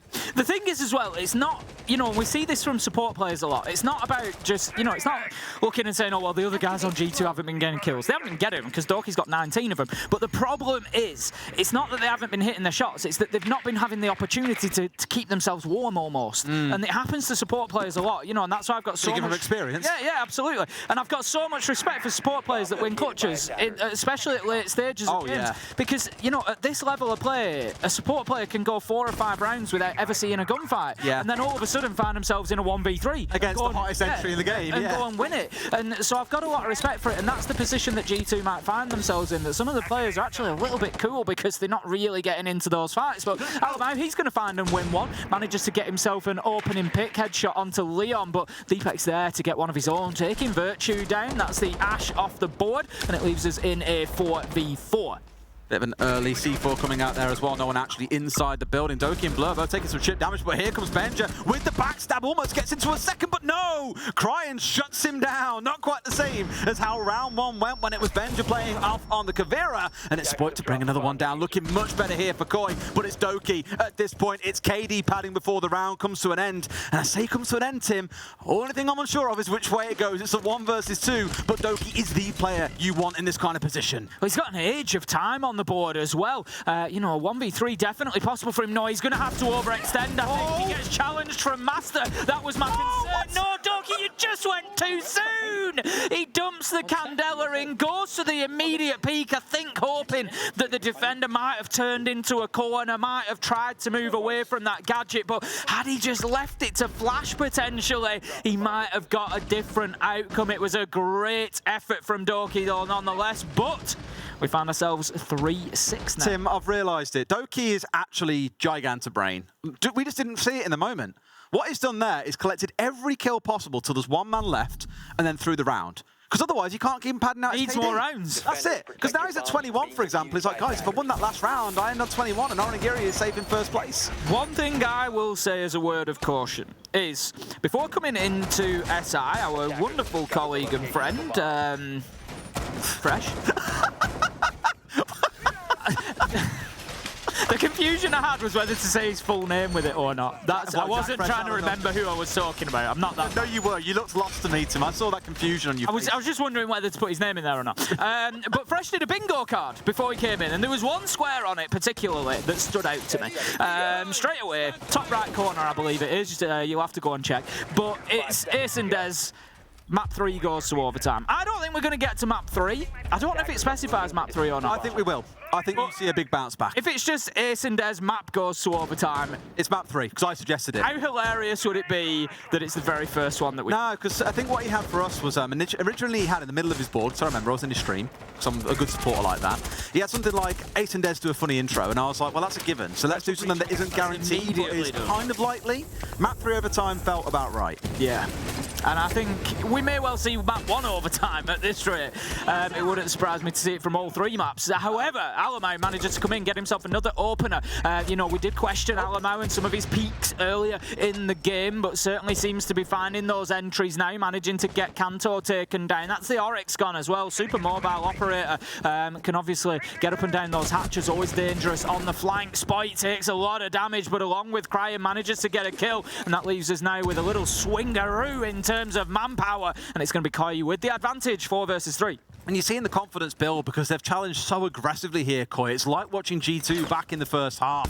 A couple of round wins has got that built up now, and yes, they're starting to unpick G2 kill after kill. Spoit, what a play coming out as well. Impacts the wall, goes for Doki, who sat on the other side and gets himself a kill. Turning into a bit of a Doki of himself now, moving up to 9 and 7, about to break double digits. And now for Virtue and Blur, it's a long way to the top in a 2v4. Spoit's quietly doing some work here. If you have a look at his numbers, he's up to 9 kills and getting himself on the roam really has done him the world of good, starting to pick those up. And, you know, he's fighting through the pain, taking damage along the way, but doesn't mind whatsoever getting the job done. It's going to be a reasonably easy finish, you would expect here for Koi, 4 versus 2. There's plenty of time on the clock for G2, but they're going to have to find themselves a couple of kills, and Blur and Virtue both been quiet so far this game, so it's certainly asking a task of them. I love it, because Spoit here said, well, guys, look, we can afford to lose a man. I'm low health anyway. I can waste a bit of time by playing up on the top floor, and G2 have to hunt him down. They've probably burned about 30 seconds here, droning him out, seeing what's going on. He's burnt through a couple of drones as well. They've got, what, 3 still left available to use, with Virtue and Blur still having 1 in back pocket. It's looking pretty good. They've burnt through some time, but if G2 do lose this round, they'll be kicking themselves. They've got 2 C4s on side. They've got the Pulse. They should not be losing this round. No, they shouldn't. And the thing there is, that's fantastic play from Spoit. He lost his fight, but it doesn't matter. He's just burnt 30 seconds of a minute 10 and left G2 really scratching for time here to get themselves in. And it's all going to come down to a little bit of a Hail Mary push at the end, I would imagine. Blur does have a look. He knows there's potentially somebody in Memo, but it's not going to matter because the crossfire's in place. Cryan manages to hit him from piano. And he likes the sound of that as Deepak manages to get that final kill. Koi bring us back to 4-6, and honestly, I can't believe that we're facing an overtime in our very first map of SI 2023. Were we 6-1 or was it? No, it was 5-1. Was it 6-1? Yeah, it was 6-1. So it's a real hill to climb for Koi as well, but step by step, they are indeed climbing. Just a look there at some of the stats as well, in case you've been missing that on the side of the screen. Doki at 21-6, definitely slowed down the second half, kind of expected on the attack inside, and we clocked in that round. Spoit, I know his numbers aren't anywhere near as high as Doki, less than half where he currently is at, but you're seeing the impact starting to be felt by him as he builds confidence into the game. Attack timeout going to be taken by G2. We can see Fabian very active behind the players there, you know, just trying to deliver his message, what he's seen, feed that in. Doki's just having some input as well there. G2, you know, they really need to, for me, get this 1-1 in this round. They don't want it going to 6-5 because then I just feel like we're testing their mental very, very early in, you know, in proceedings at that point. If you're going all the way to 6-5 and there's the opportunity for Koi to get it back to overtime after the start that G2 had, it's going to have a big impact on them. Absolutely. Well, quick pause, and I think as we have a technical issue that Doki was resolving, in case you may have indeed seen on at the screen. So a little bit more of a breather for G2, who, yes, need to do a little bit of figuring out here. It's not like it's an impossible game to recover, but you are now seeing Koi building back up to that point that we said back in the first half. We were really surprised to see them not playing for trades, not really playing as a team, a little bit too quick off the mark sometimes as well, scared of G2. They have got back into things. Is it going to be enough? We'll find out. We'll get this technical issue resolved as quickly as possible, of course. And I don't feel like this timing sort of suits Koi here. You know, they've just had some real momentum. They've just had the wind under the wings, so to speak, and been really pushing forward and got themselves back into it. And now all of a sudden you've got to sit and wait for 5 minutes whilst we get this issue resolved. And maybe it just gives G2 that time as well to, you know, steady the ship, so to speak, and get themselves prepared for what they need to do in this next round. Quite often when we see these extended pauses, if you just need that one round, the team will come back and get it because they've just had that little bit of time that they needed. That's exactly it. A bit of a breather probably is good for both sides here, I think, as well. G2 feeling the pressure a little bit in the second half. Koi were building momentum. A chance just to make sure they maintain that moving forwards, keep the communication high, the energy high, like I mentioned earlier on. And we'll be able to get back into it in just a couple of minutes, I'm hearing. Well, what a start. What a start that we have witnessed here. I was honestly a little bit concerned coming into the second half of Villa that it was just going to be a bit of a G2 run over, and that's never what we want to see, particularly not in our very first map on the B Street. No. SI 2023. We want to see this one going, you know, all the way, as many rounds as we can get. You know, don't feel that we have to do as many as we did in that Berlin final, Kai, but plenty of them would be appreciated. When you were saying like to go all the way, I was like, I and the fans do, just to hear you go, we're going all the way, Des, as you do. Well, we'll have to see if it happens. Best imitation of your accent I've ever done, by the way. Terrible. Absolutely awful. Just like every other one. You know what I've enjoyed over the last few days? I've had a few tweets, people being like, #LaserGates. The sad thing is, Rooney's not really a meta, so we're not going to hear it all that much. We don't get to see too much. We have seen Rooney. I'm pretty sure we've seen Rooney played in one round today. I think when we had Mozzie and they had the Rooney. No, I'm pretty sure I saw. I seem to recall seeing LaserGates on a window, study window to be precise. He said the thing, guys. He said LaserGates. Well, we've got to get it in there somehow. If they're not going to play a Rooney, we're going to have a conversation about them not playing a Rooney. It's the only way we can do it. I thought you were about to say about what? Sorry, Tim. But you said a Rooney. I was like, no, you meant to say LaserGates there. I didn't. You let me down a little bit. We'll see. I'm sure there's going to be plenty of opportunities for our silly little lines to find their way onto the broadcasts. It does tend to happen pretty regularly. It does. It's always something that comes through. We had a quick update there that Doki does need to reconnect. Don't worry, he is indeed still sat in the room itself. It does mean we're going to have to re-host the game, so give us a couple of minutes and then we should be able to get things back underway. The score was 6-4 in case you're tuning in, because one nice thing about this SI, Tim, is that we've slightly staggered our streams in case you missed it earlier on. So what we had was Stream A started at 10, we started at 10:15. The idea being, I imagine, I can't say I'm inside the heads of all our wonderful producers and the staff at Ubisoft who have put this together, but the idea is that when Map 1 finishes on the other stream, we're still playing. So you can come and watch the end of our match and then tune back in for Map 1 and keep on jumping back and forth, and it is beautiful. But it gives a nice opportunity for our wonderful command centre as well to break everything down. Very true. Because obviously they've got to do the Stream A pre-game, then they've got to do the Stream B pre-game. Everyone's a winner. Game, and so this is it. No, you know, no matter what you come to SI looking for, Des, we are delivering. Like the postman, Tim, who didn't deliver my post this morning. Always deliver. It's been really fun. While I've been out here, I've been trying to negotiate delivery of 2 items. I feel like, I can't really describe it. Like, bless him, Ian Chambers is bringing in fact, the jacket, I might even think might be basically that, but as a jacket. Your shirt. What, my shirt? Yeah, I think it is. Yeah, I've seen, yeah, you did show me. It is very... So can I borrow your shirt and wear that underneath the jacket? Yeah, we did have a slight jacket issue, a slight wardrobe issue. I had a jacket that was delivered to my home yesterday. Obviously, I'm in Canada, so that's...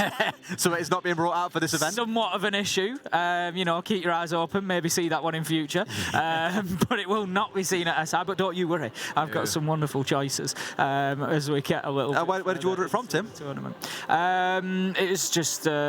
I think it's something that Fresh recommended. Oh, was it? What did he recommend? I don't recall. So we're just getting towards the end of the technical timeout. I can see in front of us that we are loading back in. We'll usually give it a second before we throw you back over there, because we just want to make sure that everything goes smoothly before we get too carried away. But don't worry, you won't miss a second of the action. So to remind anybody or to bring anybody up to speed who has come into the stream during that technical pause, we are currently 6-4 4 in favour of G2. G2 came out super strong. Dorky's on an absolute... Dorky's on a life game at the minute. He's absolutely flying. We'll get a reminder just how many kills, obviously, with loading back. He was on 21. That down. He was on 21. Kill record 27, of course, on Aguirre, on Oregon at a previous SI, setting that record. So 7 more kills from Dorky. That's the magic number that you're looking for on his player card up there. Will get him the 1 map kill record. But more important than that, G2 were 6-1 up, and Koi have managed to win 3 on the bounce. Now they've got themselves onto the defense, going fantastically well, and it's going to be interesting to see what that little pause we've had just does to the momentum that they were carrying through this game. Absolutely that. And for Koi, again, they're going back towards a comp that we saw them running, I think it was back in the very first round of their defensive half, where they have the Yokais on side from Deepet, they have the Valkyrie cams. I think it was Crying on it last time round, not Leon. But either way, just kind of like choosing who plays what there doesn't really matter. But also the Mozzie on side. So lots of potential information coming out of Koi. Didn't really see that too much from G2 when they were on the defensive side, but what I do like from that is they brought along the Jackal and the Nomad here. So really looking to try and lock down any cheekiness coming out of Koi. Clearly the conversation has been right. We are getting sideswiped here by players that we don't even know are in certain positions. I think back to Benja walking blind, for example, through Trophy and Statuary, and Spoit taking him out for free. So here it screams to me, we want more control, we want to play a little bit slower, a little bit better as a team, and that they believe is their path to win this one round they need to close things out. Nade goes in, and it's just going to force the player out of concrete there, give a little bit of access potentially into Master Bedroom, and for G2 to get themselves inside of the map. Kantor's taken a ton of damage there as well, and has to fall back to Red Stairs, just going to keep him out of the fight a little bit. Deepek, as always, being cheeky with the Yokais. Dorky manages to find Spoit, and that is not an ideal player to lose when you've got Kanto on low health as well. Deepak with a little bit of fancy footwork just manages to unknowingly move himself out of danger there. Dorky unable to find anything from underneath, but it is looking good for G2. Great start. What makes me a little bit nervous there is, as we said before, we had the technical timeout, was that Spoit was the one really starting to ramp into the game. He was only at 9-7. It was the highest for the team, but he was starting to have a really big impact in some of these rounds. And with him off the board, it's the same as when G2 lost Doki. As they have now, who is going to step in to fill the void? And with those 2 players offline, I'm really curious to see who comes up big for the Ida Tide here. Leon just getting a little bit loosey-goosey at the top of main stairs there, drops himself down underneath, manages to find a Nitro kill onto Doki, and that is good for Koi. It just allows them to dig their heels in a little bit and just prevent G2 at least taking that south-sided map control. Deepak's going to be feeding the information in for the push that's currently coming through 90. Kanto with a beautiful kill from behind the shield, just using those little visual aids in the shield there to maximise his opportunity to get the kills, and it just takes him down to a 4 versus 3. This is where that Flores ban from Koi is going to come in big as well. This is one of the most, common setups that we see for this site.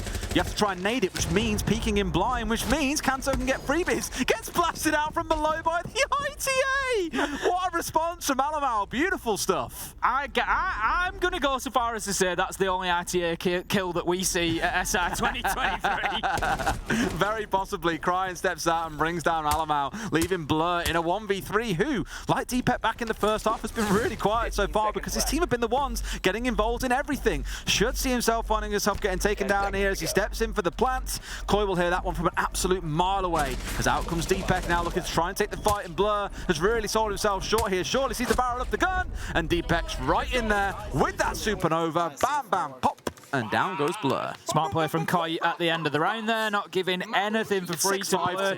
With 6-7 seconds left, you've got to be careful in those situations. It looks like they are all but won, but it can get difficult towards the end. So just managing to close that one out there. Well played from Koi, and that is going to take us potentially into overtime.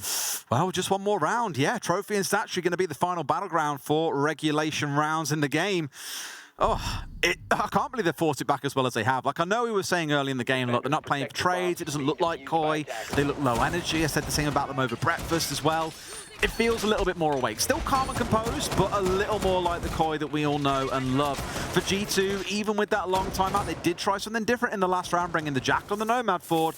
Still couldn't close things out. So now it's their turn to be the ones who fall into a little bit of despair, because I imagine going into overtime, Koi will be the ones starting on defense as the ones who pick the map map. They get to pick what side they start on in overtime, and no one, bar maybe a couple of APAC teams I can imagine, would choose to start attack on Villa. 10 seconds remaining. Well then, here we go. Let's find out whether this is the end of things, if G2 can close this out and get themselves the win to begin with in map 1, or whether we're going to see a little bit more of Villa. Koi have been looking fantastic in the last couple of rounds. G2 just unable to crack the shell of their defense, unable to really get themselves established in there, you know, and working towards those rounds win, or the 1 round win that they need. Okay, just open up the windows underneath, aware that there could be that roam presence. It's something that Koi have utilised so far, and they're going to be looking for a bit more joy from it. You're hoping so, and joy is surely what they need.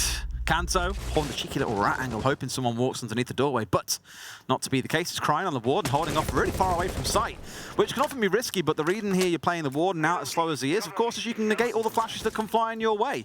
There are only 3 in the back pockets of Alamar, and that's all that G2 have got, but it's Leon running out onto a Claymore, I think almost taken down there, Blur, as well by Leon, but collects the kill before Leon can complete. Big start for G2. They have to double down on this. We've seen them have the opener a couple of times in the last rounds, round 11, round 10, both G2 opening kills, round 9 as well, actually stringing them together, but unable to secure rounds with the man advantage. And once again, they've got that opportunity now. Leon's been a tricky player for them to be against in the last few rounds, so getting him off the board is not a terrible start. Deepak gone as well, leaving us now 4 versus 3. G2 really trying to get the map control and use it here. Here we go, stepping in there. So the 4 versus 3, this should be all they need. And sure enough, Virtue's going to find Spoit as he steps out a little bit blind there. And it's Kanto and Crying to clutch up big. One comes out on the C4. The thing is, I think of Crying in these spots, I know he's the kind of player that can pull these big plays out. But against the 3 players, one of them being Benja, it might be too tall an order. There it is. Alamar is going to be holding that angle. Kanto manages to find Benja on the red stairs, though, shuts him down with a headshot. Leaves us now in a 2 versus 1, fighting his way back. 2 more kills for him to find. 1 minute left. Oh, but Alamar, it's going to be from the window, finds his man, closes it down, and G2, they take map 1. It's one of those that we look at and say, what could have been for Koi, but G2 with a good, decisive last round. Keep things going. We'll throw to a quick break. When we come back, Clubhouse awaits. But I think we just first map, pressure a little bit.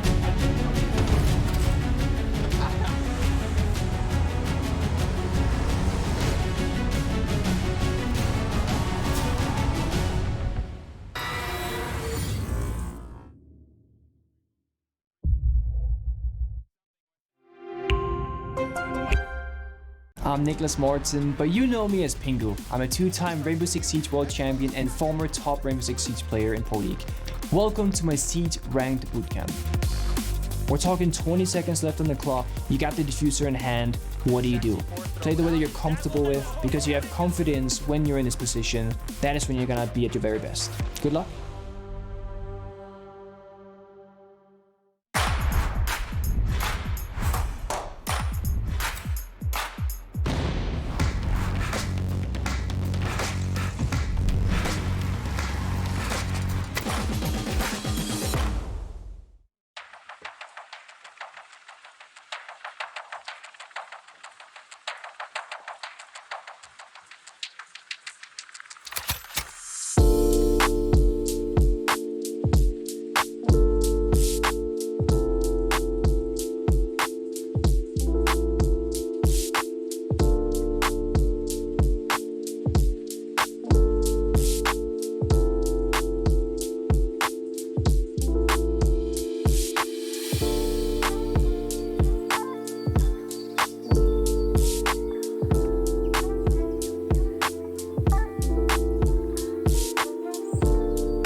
Welcome back to the Six Invitational. G2 versus Rogue. Koi, again, I'm going to keep on doing this.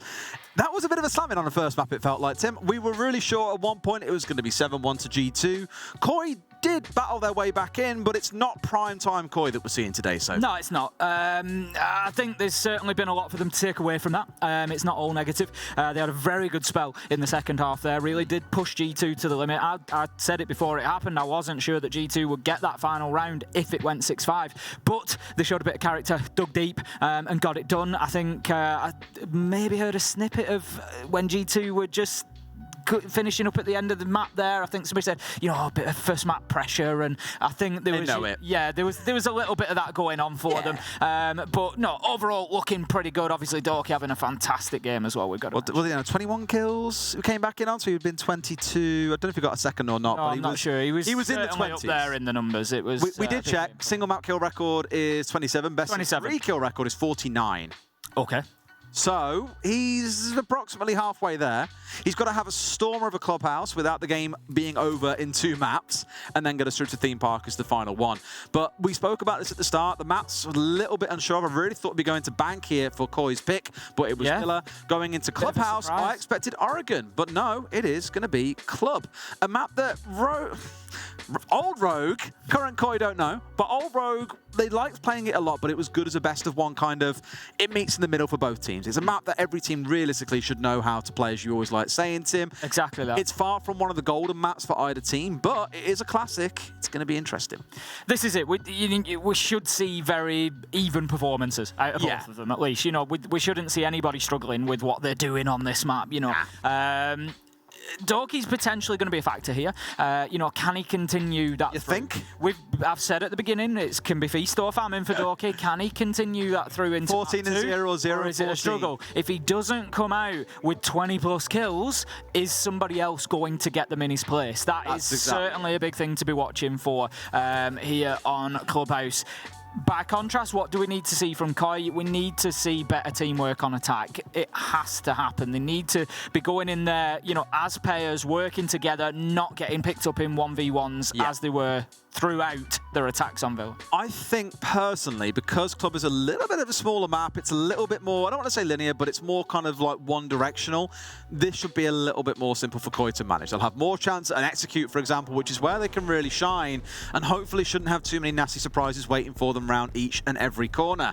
So we are underway. Map number 2 here on the B stream of the very first day, the very first game at the Six Invitational 2023. Most of you backing Koi here to win everything overall, but G2 so far giving themselves that wonderful 1-0 head start. Will that continue into a 2-0? We're about to find out, Tim. Oh, I do love a bit of Clubhouse, I've got to say. It is one of the maps that I enjoy watching. Love a club. Love a bit of Club. It's just one of those. I really, like I say, you know, you don't get, you know what you're going to get. It just comes down to, you know, a lot of the time who's just better on the day, who's winning the gunfights. You know, we're unlikely to see anything too wild. Maybe we'll push it to a bar and stage. We know that G2, you know, like to bring the bar and stage occasionally. So that'll be about as crazy as it gets. But I think this is going to be a good second map. And in honesty, I'm leaning towards Koi for it, I think. Oh, I'm hoping so. I'd love to see Theme Park as the third map, a map that we barely see these two teams really get a chance to play. In case you are wondering, no, things aren't broken. You aren't just staring at poll results for the sake of it. I think Spoit had a quick disconnect. He's getting himself back into the game before we get underway with the ban phase. In fact, I can see the lobby in front of me. The players are rejoining, so we're back underway momentarily. So for now, enjoy the wonderful little fly-through of Clubhouse and poll results on your screen. Yeah, that's it. We get to see. It just do you like Koi's logo, by the way? Sorry? We haven't seen Koi, obviously, in Siege before. Do you like that logo? Very nice, very nice. When I first saw it, I thought it was like a grapefruit that's on fire. It looked like a bunch of grapes that's on fire. Okay. But I can't really tell what it's supposed to be. I don't think it. I don't think it's a bunch of grapes on fire, Tim. I mean, I'd be leaning towards the like some sort of fish scales. Yeah, I thought that as well, because Koi, but you know, they really could have gone for a big time like fish vibe, but obviously opted not to. It's subtle fish vibe. Is it? Well, like kind of looks a little bit like scales. What fish do you know that's like bright purple? I can't say as I do know a bright purple fish does. That's exactly what I can't say as my... I've really rolled you there. I can't For a say second as my, you thought you had me as well. I can't say as my aquatic knowledge is necessarily where it needs to be. Who do we know here that fishes? Does Exile Troika fish? Oh, yeah. He looks like a fisherman. Yeah, yeah, I think he does do. He might know a purple fish. He dabbles. He dabbles. I know a pink one, salmon, but purple, no. Saying that, at food yesterday... Salmon's not really pink until you're eating it. Yeah, I guess so. Silver. But yesterday, yeah, true. But when we were at dinner yesterday, we had like a tray of vegetables, and there was like purple broccoli. There was. And I was like, why? I noticed that. Someone, I think it was Rampy, who was like, this morning we had purple something. Why did we have something else was purple this morning? And he's like, how did they even get it purple? And we were like, food dye, bro. It's like, come on, mate, think about it. It really tickled me how he was like, how did you get purple carrots and purple broccoli? I was like, come on, man. Right, bans have rifled on through. Maverick, one of the hard breaches taken away. Not too surprising, given electrification of the walls is quite a big deal on this map, which is why the Kaid has also come through. We saw the Mirror also come out there alongside the Ying, something that we saw Koi trying to employ on that last map. G2 at points as well, so quite a popular pick for both teams removed off the table, Tim. Yep, G2 going to be starting on the defence again. It certainly worked well for them on Villa. They had a 5-1 half. I will say... I will preface this by saying I'm talking about G2 historically here, and not obviously the current iteration of the roster. But if the current roster is going to see, more success than the old one on Clubhouse, G2 need to be attacking well on Clubhouse. That was the big problem for G2 on Clubhouse, was the attacks. So first half, I would expect G2 to be able to settle in, and that might be perfect for them. They've already got map 1. If they can settle into this well and get themselves, an advantage coming into that second half, they're then staring down the barrel of taking a 2-0 win. And let's not forget, we've got our updated point system at SR23. So anybody who maybe missed the pre-show earlier, the confirmation of that is that 2-0 win in maps will get you 4 points. That is a big start on day 1 if you can come in and take those full 4. A 2-1 win will get you 3 points. A 1-2 loss will get you 1 point, and a 0-2 loss will get you nothing. Nothing at all, Des. Absolutely nothing at all. Here we go, though. G2 out on the roam early on. A couple of players hanging around this top floor. Doki and Virtue palling up here to hold down that second floor away from the members of Koi, who no doubt will be looking to try and force them away. They've also got those vertical holes that we've seen open up from Logi down in towards Kitchen. So if you do get a Habana, normally obviously Leon here, will be the one looking to get inside a kitchen or on the window and opening up that hatch. Now, that's where the game is forced on Koi to have to go and clear out the top floor, which is exactly why you've got Spoit spearheading this attack on the way forwards. Kanto as well, trying to open up a couple of angles, but they need to be dealing with these Kiva barriers that have been set up as well. I already think Azami on this map is going to be so oppressive, as when she first came out, we saw her use an awful lot on this map. Here we go. G2, they've got their kill, they're happy, they're back to site. Yep, Doka is the man to get that opener, so it was a question that I asked before we came into this, was how is Doka going to fare?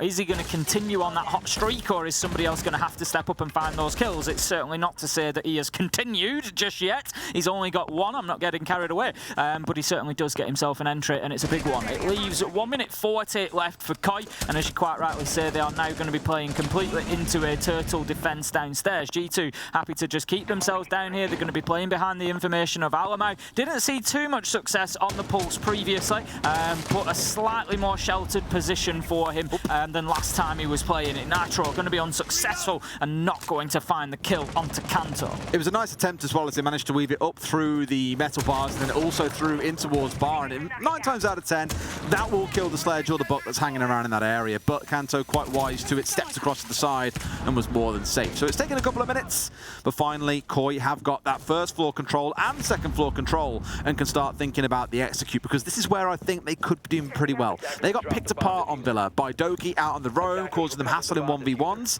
Here it's much more about the team game, and that is where Koi have really shone previously. Alamau still feeding that information, got himself safely in behind the triple wall now, knows that there's one playing on the motor hatch, nothing doing on main stairs in terms of his scanner, but I think there may be one down there for Koi. But he's going to try and work his way in from blue stairs. He's going to play in behind a nade there, but look at all the utility that Koi are facing up to here. There's an absolute ton of it. There's Goyo canisters being detonated, there's smoke canisters going off left and right. Spoit does manage to find a kill with his second nade. The kills rain in backwards and forwards, and all of a sudden we're in a 2v2 3-2 with 15 seconds, Des. It looks a little bit ropey as well. 10 seconds left, but what a great kill out of Deepek. Blur's left all alone against the two moving in for the play, but he runs into the angle. We've seen that a few times across these two maps. Round one going the way of Koi. I like what Koi did there. You know, it's something that I talk about when attacking Church and Arsenal quite often, and that was the multifaceted attack that they brought. They had pressure from Moto. They had pressure a little bit from Mainstairs. They had pressure coming in from Blue. It was difficult for G2 to actually be able to face the threat. They were just spinning round in circles, trying to challenge and fight fires wherever it was coming in from. So it was really well played from Koi there in those final 30 seconds, really using that time well to push forward and get themselves that opening rounds. That's going to lead us into the second round, which is going to be G2 defending once again down in Church and Arsenal. You're waving a fish at me, Des. Yeah, our resident lumberjack. Very multicoloured fish. Yes. So Ollie, Mr. XR Troika, messaged me saying wrasse are purple. And I was like, oh, what's a wrasse? And I found a rose-veiled fairy wrasse fish, which is beautiful. It's like, it's yellow, it's green, purple, blue, a bit of red. It's like a rainbow fish. There you go. It's beautiful. So there you go. 5 seconds left before insertion. There was something else that Easy just said to me that I missed the entire last half of because they sounded like words I didn't understand. But there's also apparently another purple another fish purple somewhere. We're learning a lot today. It's Aquatics with Des and Tim as we tell you about what fish Who'd have thought it? I love it. Shall we go back to SI23? Let's go back to SI23 and see how things are going in round two. All right then. Already dropping back down to site here. At least a couple of them are from G2. Doki still lurking around on this top floor, just forcing Koi to have to commit not just drones but also players up on that top floor. For now at least, no one is really looking to push in, but I guarantee you very soon they will be. Going to get that jacuzzi wall opened with the Selma device, and that's just going to make Doki play a little bit deeper up on the top floor, gets himself into CCTV, and now then nearly gets his man on garage door, but Doki not going to be blessed with an entry kill again just yet, but there's certainly going to be an opportunity for him as he continues the top floor roam with the Legion. He got saw by a drone at the very last second as he stepped over as well. Classic siege timing moment there, really. But with that visibility they gained from it, it just told them all they need to know. Do not push into garage at this time. Now Doki's trying to get real cheeky, but Deepek was there ready and waiting with a little peeky on him, and Doki's going to be asking, why were you holding that angle? What were you really expecting? Well, Doki, the answer, my friend, was you. Honestly, that's the sort of death that I take repeat. Every time I look at an angle like that, there's somebody just stood watching it. The thing is, you know, if you're Deepek in that situation, you look away for half a second, you get peeked. Yeah, I'm never getting that. You know, I could watch that angle for 3 minutes and nobody's going to poke the face into it. But Doki, unfortunately for him, did, and that leaves G2 in a 4 versus 5. And the problem that they've got there, Des, is last time around, if you remember, they got the entry kill. They were able to get themselves back to site and play 5 versus 4 from site, and they were unable to close out the round. This time, they've got the flip reverse, the 4 versus 5, they're back on site, 1 minute 10 left on the clock. Koi have shown us that they're more than capable of using that sort of time wisely, and I'd be concerned as a G2 fan here. They're playing the denial game here as well onto this hatch, which means impacts come out, 2 more Excaros go on. Impacts come out, 2 more Excaros go on. And I think at this point, G2 have realised it is a little bit of a futile endeavour. They didn't commit 6, just kept on rotating on 2, and they've managed to get themselves control. A C4 coming out as well as Kanto steps through, managing to dodge these explosives pretty well so far across the first 2 rounds. But it feels like Koi, once again, have got themselves a bit of a squash coming in the last 30 seconds. And if last round's anything to go by, it's going to be explosive, Tim. Once again, we see Spike raining the nades in. That's exactly the angle that he was using last time around. And G2 didn't have an answer to being encircled as they are once again. Spike looking to get aggressive, overly so though as he peeks with nade in hand, but manages to get one. G2, they can't let him get away with that. There's Deepek, manages to find Benja, and it's all going Koi's direction at the minute, but Virtue manages to shut Spike down, and that gives them a little bit of comfort that there's no push coming from Blue, but it's all up to Alamo. He's 1 versus 4, the diffuser's down, this round is done. And they know it as well. That was just brilliant how Virtue got trapped inside of dirt by his own, well not his own, but his team's own Goyo canister. Because it was either that, having to stream through an open door where Spoit had the cross angle. So again, Koi coming out strong, at least here on Clubhouse in the first 2 rounds, and G2 still yet to find themselves on the board. That is so honestly frustrating. That's the kind of thing in ranked I'd be screaming, why the hell is he there? Why is he there? And I'd be saying, to kill you. Literally. And that is exactly what Deepek did. Beautiful play from Koi. G2 there, just, I think, yeah, definitely move away from that side. I just don't feel like G2 were really very close on either of those rounds to holding on to it, to be honest. Koi showing really good mastery of attacking that side. As I say, you know, a full understanding of multiple angles, able to win gunfights, clearing the top floor. Just all-round great play from Koi there on those attacks. Map control, it had everything. Let's see if they can bring the same facets to the attack here on CCTV and Cash. Interesting choice from G2. Obviously, we've seen a lot of the sort of pro play popularity for top floor site move over to gym and bedroom, but it is going to be CCTV Cash as the first choice for G2 this time. Absolutely. This is normally a site that many would look at and say, teams are stepping away from this more and more, because it is very easy to direct execute onto this site. Commonly, you'll see them plant someone on west window, for example, on site itself. They open up East Breach, they look for some smoke, some flashes, whatever kind of pressure they need, and they go in for a big push. It's just so easy to open that wall now. We've got a bandit playing on there. He's going to try and trick it, but honestly, this shouldn't take more than a minute, really, for Koi to get this wall open, regardless of who's playing where.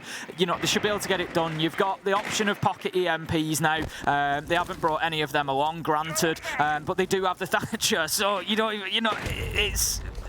As the operator pool grows and we see those bans coming in elsewhere, we're going to see operators like Thatcher just more utilised. And this isn't really about what's going on behind the wall. This is Koi just waiting for the right moment to open it. They're trying to get in position elsewhere. That's it. They could have done it 30 seconds ago. They're just waiting for the lineup here for Spoit to be in spot. They want to make sure there's nothing too crazy that's going to go on once they get started on this execute, because sure enough, they're thinking about it, but it's Spoit on the blind spray through. He's going to pick off Alamau. Got to be careful about the player that looked like he was in bedroom or gym to me that might try and go for a jump out. But here we go. Walls opened inside about 70 seconds, and now the round can proceed as normal, even without the Maverick. So what Koi are going to try and achieve here is the next thing they need to do is clear off that player on catwalk. Once they do that, they've got a crossfire established from the breach across to Cash door, which basically prevents anybody moving beyond into the CCTV site. And then if they place somebody on the garage window, they can watch down towards red, and it creates a nice safe space to get that diffuser down. That's what they're going to be looking to create. And as soon as they've got that done,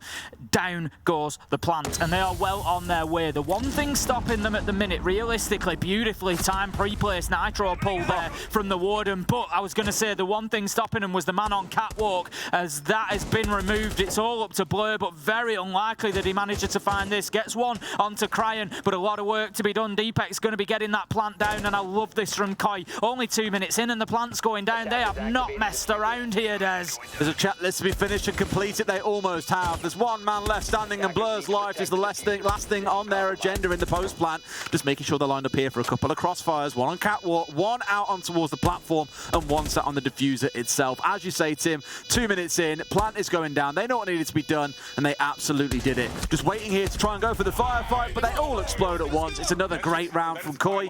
Wouldn't be shocked to see a G2 tactical timeout coming in here, as they failed to defend downstairs twice, and also the same on Cash. And sure enough, there's that timeout request coming through from G2. The problem that G2 have got now, the really big problem that they've got is, or my concern for them at least, is, as I said previously, G2 historically have not been fantastic at attacking on Clubhouse this year. You know, yes, roster change, coach change, many things have happened, maybe that's different, but they need to prove that it's different.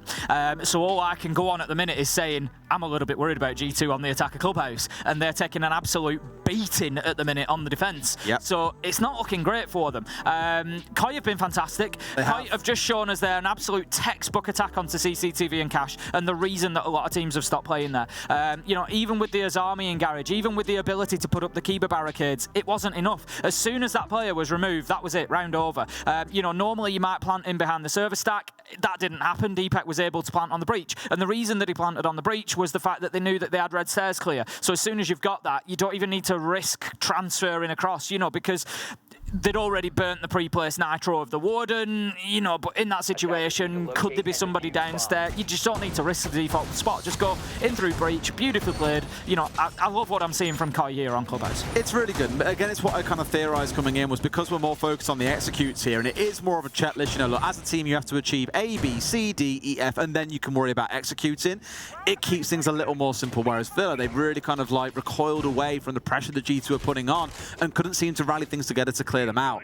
Now, with that Bale of Doki dropping, you know, again, 20+ kills on a map peeled away, you're seeing some of those difficulties for G2 where they're really struggling to get on the board here. Across them all, 6 kills. Virtue with the most of those sat at 2. It has been a really slow start. And equally on the other side, you know, Kanto and Deepek, 2 of the quieter players on the last map, are also waking into it. That's the beauty of best of 3s, because if we came out away from this as a best of 1, we'd say, G2 look way better, Koi really flat. Here you're seeing a very different team and a very different occurrence taking place between the two teams on Clubhouse, which really draws that question. If we get to Theme Park, who wins? Who wins indeed? It's got to be an overtime, though, to decide, surely. You know in a best of 3 that I'd love it. I'd absolutely love it if we tick that box off on Fresh's bingo card on the abs. Very first possible game. I'd love that. As I often say, Des, you know my theory when it comes to best of 3s. I think whoever takes the second map, if it goes to a third, takes a huge advantage into it, especially with the way that Koi are winning this at the minute. You know, G2 did come into things strong on Villa, but Koi absolutely answering back in fantastic fashion here. And honestly, the way this is going at the minute, it wouldn't surprise me to see 6-0 to Koi in this first half. Yeah, with the way it is. It really wouldn't. Either you see a transformation now, because they've had the tactical timeout, they're back again on the most defensive-sided site, or it all crumbles. You might also remember that I did say at the beginning of this, if Doki doesn't continue in the same vein that he did on Villa, who's going to pick the kills up? If nobody does, it could be a problem for G2. And that's exactly the position that we're in. It's why I said I didn't want to undermine Doki's achievements on Villa, because it was absolutely incredible, but ironically, actually, it's very reminiscent of what happened between these two teams on Stage 1 last year. When I think back to Bank, for example, Citizen and Doki were picking up 3Ks and 4Ks for fun, though I personally felt Koi were the stronger team when it came to strategy, tactics, pace, for example. They just looked like the stronger team. Please. Please get out of my way. They managed to clear out a couple of bits of utility here as well. But again, it's just one of those where it looks very reminiscent from before. Are the old issues of G2 relying on hero plays going to be the same story here at SI? I'm really hoping not. If we do get to Theme Park, I hope it's a different team. And equally, when the sides swap, we see a very different G2 on attack. I like the shield placement from the Orsa of Deepek there. Just outside of Oil Pit, making it very difficult. He's going to be holding a long line of sight all the way to boxes inside of Arsenal, and it's just going to make it very difficult for anybody to try and push out or get aggressive onto Blue, and it'll support Spite in moving down those stairs if that's where Spite goes again. But Blur, he's going to manage to take the head off Leon there, and that's going to be a great start for G2. But Deepek once again, as I said, that line of sight there, this is why I loved it. The thing is that he knew as well, surely the call must have come out, okay, Osler's sat on Oil, be careful, but then Blur's full sprinting his way back down. I'm not sure what he was expecting, but slowly, the slow crawl of death of Deepek moves forward, steps out past his shield here. I don't think anyone's expecting him as well to be trying to get aggressive like this. If he can get in and get a couple of kills, that's massive. Sees ahead of a player, but doesn't quite finish him off. That's so unfortunate. As Spoit drops to the floor lifeless, it's an all-in 3v3, Tim. Kanto manages to step in, finds himself a headshot, and this is all going in Koi's direction. 3 versus 2, Crying managing to get in the diffuser down as well. Doki, he's just running around trying to find anything, but all he's going to find is the pistol of Deepek, and that leaves us now with Alamau. He's fighting. It's 1v3. Alamau. It's 1v2. It's 1v1. Alamau surely not. He knows where his last man is. Switches to the pistol, but no Crying. Once again in the 1v1. We saw it on Villa. Now we see it on Clubhouse. He locks it out, and that is another round for Koi. What was that? I think... I don't know this. What was he saying? He didn't say anything naughty, surely not, Leon? No. I wouldn't have thought. I tell you what, though, Crying's collecting dog tags. 2 1v1 so far found in the series, and with absolute confidence as well. Looking incredible. Goes to show again, it ain't all about the youth. Sometimes it's about the experience. And Crying is showing it in absolute spades. 4-0 to Koi. Not the kind of scoreline you'd expect to walk into after that performance on Villa from G2. Not at all, not at all. This has been a ridiculous swing of momentum at this point. G2 going to go to gym and bedroom for the first time here. It's no surprise. It's basically, you know, where can we go? We haven't won anywhere else. It wouldn't surprise me if Koi get the win here. In round 5, it wouldn't surprise me to see a bar stage getting thrown in all honesty, because at this point it feels like G2 are just sort of rolling the dice a little bit of, you know, what can we try and get to work with. What we've done so far hasn't worked, so... They're throwing the naughty word that Leon said at the wall and realising that nothing is actually sticking is the issue. I want to say there's work to do, but even I'm a bit stumped here as to what they can do, because they've already had the tactical timeout. It hasn't worked for them by quite some mile. No, it came down to a 1v1, but Koi were in control there throughout the vast majority of that round. So Fabian can no longer have his input, can offer no more words of sage wisdom that I'm sure he has. It's on the boys to figure their way out of this one by themselves, something that they have struggled with historically. Leon, on the thermite, he's going to be heading over to the far side of the map, likely going to be opening Jacuzzi Wall, but look at this angle, just playing through the bars onto the main stairs there, and that's something that G2 have been caught out with a couple of times so far here on Clubhouse, has been getting hit in rotations, so needing to be careful there. Spoit knows that there's a man at the main door, he's continuing the challenge, he sees the long angle, absolutely beautiful, he had Benja on the run with his tail between his legs, and he finds a beautiful shot to get himself an opener. I mean, some might say, why aren't you tucking in to challenge that angle? The thing is, you know, if you hold still, Koi are getting a drone on you, you are going nowhere. There's a drone coming your way, there's flashes, you're guaranteed to die. So I don't blame Benja for trying to run. The problem is there were just so many walls opened up, and Spoit had the smarts on that situation to realise where he was going to run to pick up a freebie. A bit of a mistake on their side, and also the second time I can think of in this series where Benja has been caught completely blindsided by Spoit.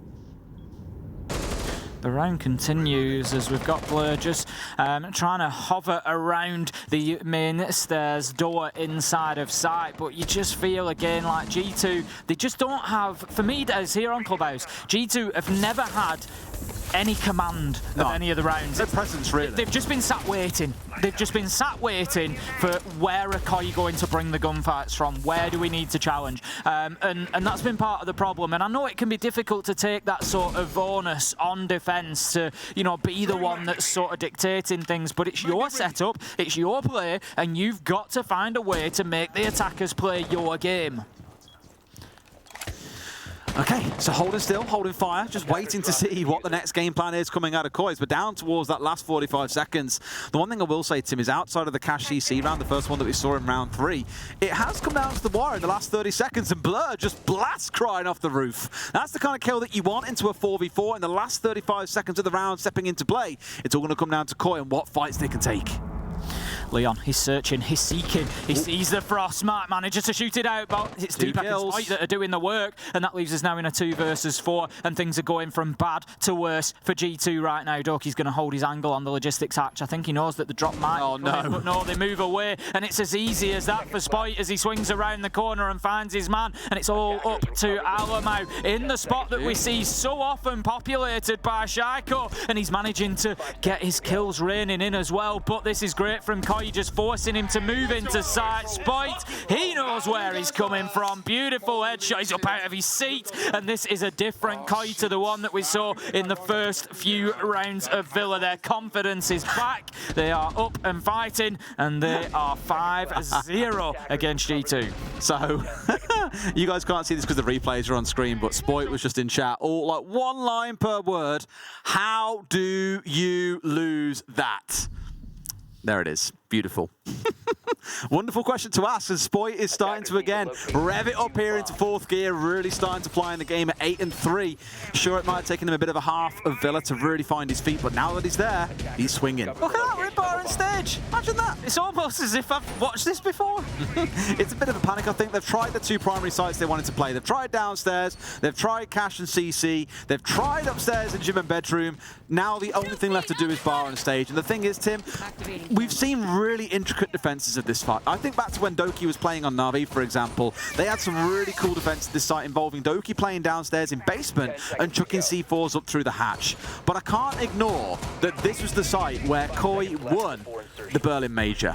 When they played against FaZe, this was the exact site where everything ended. Sure, Koi were on the defensive side, but they are going to be no slouches when it comes to this site. They know what's got to go down. This should be, like you said, Tim, that 6-0 half they're looking for. Certainly should be. I can't see any way at the minute that G2 snatch around here, if I'm honest. They're going to be trying to hold on to the top floor, of course, but we've seen Koi attack both CCTV and Cash and Gym and Bedroom very well both times, able to get the wins there. So really, I just don't see G2 holding on to this, and neither does Spoit as he manages to continue his reign of terror that he ended the last round with. He opens it up and gets the kill onto Doki, leaving us in a 5 versus 4 within 30 seconds. G2, they've got to be hitting panic buttons at the minute. Ever since Doki played back in the ESL Prem for M&M, back when they first joined Siege, I always said about him, he's either 14-0 or 0-14. We've had 14-0 Doki, not quite those exact numbers, but loosely associated. This map, we're seeing the other Doki. In fact, we're seeing the whole other side of G2, where again, without him showing up, they're crumbling a little bit at the seams. And the thing is, it's the first game of SI. Don't write them off. You'll see a very different G2 coming across in potentially the next map or even the coming days. But it is a bit concerning that without Doki shining, they're really seeing some of the weak points about them. Certainly are. I think part of the interesting thing to remember is obviously with the new point system, you know, it doesn't look like anybody's going to be getting a 2-0, so that keeps the group a bit tighter.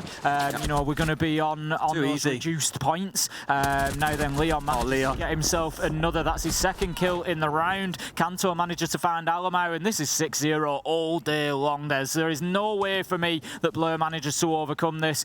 You know, we know he's got that clutch factor. I remember it back in EUL. On Consulate? Oh, mate, what a absolutely game. Beautiful, but he just hasn't shown that sort of ability recently. And in a 1v4, this is a matter of time until Koi track him down and get this kill. There we go. Easy peasy for Spoit again. It was just hunter, killer across that half. 6-0 for Koi.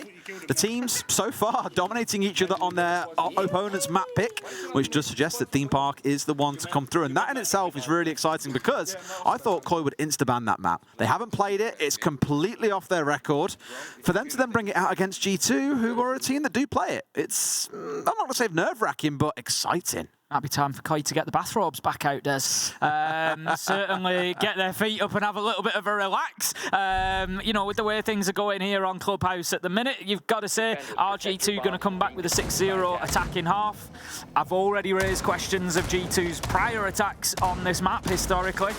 You know, there's no reason why that should carry true into this one, you know, with the changes to the roster, but I just don't see G2 coming back with a 6-0 half. Koi are going to pick one of these rounds up, whether it's the first or the last, it won't really matter to them. But Solis coming along and being the first time that we've seen her. I'm not sure about the other stream. I won't say unilaterally that it's they saw time. Grim, and Grim got their first kill. Grim, I believe, yes. I won't say unilaterally it's the first time we've seen Solis at SI 2023. Look at this. Certainly is the first time on the B stream, and I'll be honest, I don't think it will be the last. We're going to be seeing plenty of this operator. No, and what I love is it plays so well into Koi's style. Again, looking back at Villa, what they were playing was things like they had the Valkyrie, they had the Echo, they had the Mozzie. Two main primary intel gathering operators and then a more supporting one. That's exactly what Solus is looking to do here. You saw it then for a second. Beautiful capture by Easy as well, our observer. Seeing them spotting out the drone, instantly getting the Mozzie in, it being captured out. And this is why Solus is so oppressive. You cannot have drones inside the building. It's impossible for the attackers to get anything without losing those drones, and you don't want to sacrifice too many. They're already down 3, for example, and I only expect that count to go up as the round goes by. You've got to be pressuring Solus. You know, that's 100%. The reality, so that she can't be playing that role. Now, also worth noting, Solus very powerful for the plant denial as well. Can't use a weapon whilst the scanner is equipped, but can use the impact nade, so can play from underneath and do damage and disrupt that plant as well. Now then, a good start for G2. 2 quick kills coming in and leaving them in a 5 versus 3. Alamau doesn't want to overcommit here. It's something that we've picked up on a couple of times in Villa. A few peaks that maybe he stayed a second or two. Look at this aggression. Leon. He manages to get one onto Benja. Alamau's low health, and Koi have managed to get themselves a little toehold. So cheeky there. They must have known that they were chasing after the player that was being a little bit disruptive on the upstairs, and Leon just bites. Manages to find Benja. Doesn't finish off Alamau, mind you, but Alamau is down to a slither of HP. You can blow on him and he'd fall over at this point. He's not too long for this world, but what he can do with a headshot, though, that's what you've got to be terrified of. Deepak going to take a lot of damage down inside of sight, and you've still got to say that this is a round that should be going to G2 as the kills come in. It will do. Doke manages to find one. Alamau with a double, and that is going to be a big round for G2. It gets them on the path at least. I'm not even going to start saying that they may well come back into this. I still think that Koi will find a defensive round somewhere and fairly quickly, but we said that about Villa, if we remember. It was 6-1 on Villa, and Koi fought their way all the way back to 6-5. So there is the opportunity for G2. Bar and Stage going to be the next site that we head into. I mentioned just a couple of rounds ago, Tim. That is where the Berlin Major was won all the way through. It's the very last round of the very last map of that best-of-5 grand final. It's where they claimed their first title. So here, it feels like a pretty good site going into. You're going to have fond memories here if you're a player on the side of Koi. We'll see if G2 can crack that egg wide open. Again, players like Doki got a lot of experience with defensive setups on this site, and no doubt they'll have studied back quite intensively exactly how Koi play it. The Yokais once again coming out from Deepek. And we know how powerful a combination this can be. We're going to be put straight out into the strip side of the map. So again, just going to prevent any push coming in there. There is the option sometimes for the attackers to get themselves established in strip and get the wall opened up through into sort of pool table area, and then move through into site, get those long angles, and do everything they can to pressure site directly. But more often than not, the attackers will take the alternative, which is upstairs, get themselves established in cache CCTV. Construction particularly being the important part, because they need to lock down that hatch. Once they've got control of the hatch, they can start then thinking about getting a plant onto the stage. Benji putting a little bit of pressure in upstairs. That phantom pressure I always speak about. Just blowing out one of those barricades makes you think, okay, maybe there's someone that can peek in through those spots, and you have to be so careful. That's exactly why Kanto's got a shield up on the bed here as well, looking to play behind the mattress too, just to keep himself less exposed to those certain angles. One yokai gone, by the way. One yokai down can be very valuable. Doki's just going to wait for the effects of that stun to wear off before he continues pushing through. We're going to see Koi actually really dipping back here. Benja manages to get the kill onto Leon, and that leaves everybody from Koi upstairs at the moment. It's not the end of the world. They can defend the site from up there, but they've been pushed out of construction as well. So this is good from G2. Another one coming in as well. Yeah, I mean, poor Leon painted the whole picture of Benja, but not actually the man himself. Drew his outline into the sky and found himself taken out pretty quick. G2, though, taking a lot of chip damage, but they're the ones still collecting the kills until two more come back through. Deepet looking big so far, gets shut down by Benja on the outside on a slither of HP. Spoit, the last one left alive against three. Is this the moment where he really shines to wins the map for his team? We're about to find out. He had those moments in Berlin, and they're going to need a few more from him here if they want to get this done here and now. Unlikely, as G2 know exactly where he is. Benja stood waiting, says thank you very much for taking the barricade down for me. We'll get that final kill. And it's good to see that G2, you know, I'm looking at them as a team there, and I don't feel like this, you know, Alamo's still laughing in the middle, and it doesn't feel like they're too beaten up by it. It feels like they're at least sort of positive about what's going on at the minute. 2-6, Kai now on, I won't say on the ropes, but certainly, you know, they've got to a point where they've thought, we need to have a little pause here, because all we need is one round. But they've seen already how difficult that one round can be to get. Massively. I mean, look at G2 as well on the previous map when they made use of it too. Look, got a little bit sweaty at points, but that little pause in the action, the break of momentum was good. And I imagine for Koi, it's very much the same. Okay, what's going wrong? Where are we losing these gunfights? Where's the miscommunication and teamwork not coming together? But by the same token, it's two birds with one stone. You're kind of slowing G2 down. You're killing off that momentum, breaking them out of the headspace for 45 to 60 seconds before you get back into things. Koi know it's just one round. There are 4 to go. They'll find a way through, whether by hook or by crook.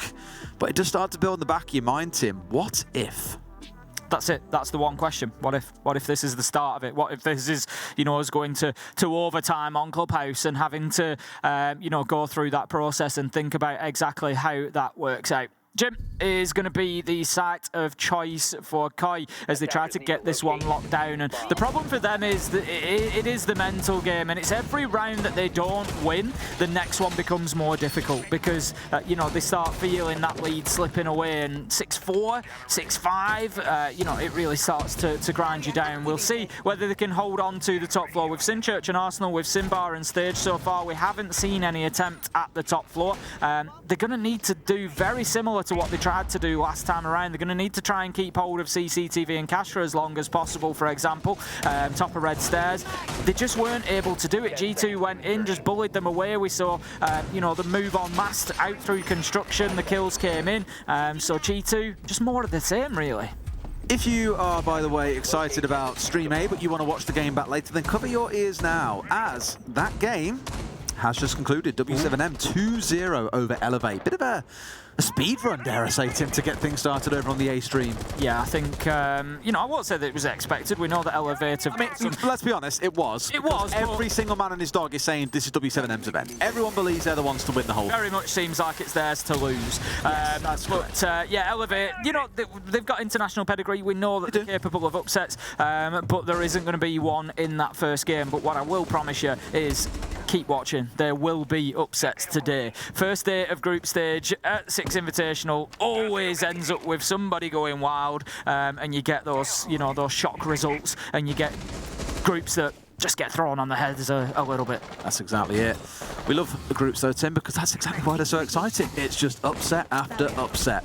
Now, this is a bit of an upset for Spoit. He's been dived straight in on Doki's brought him down already.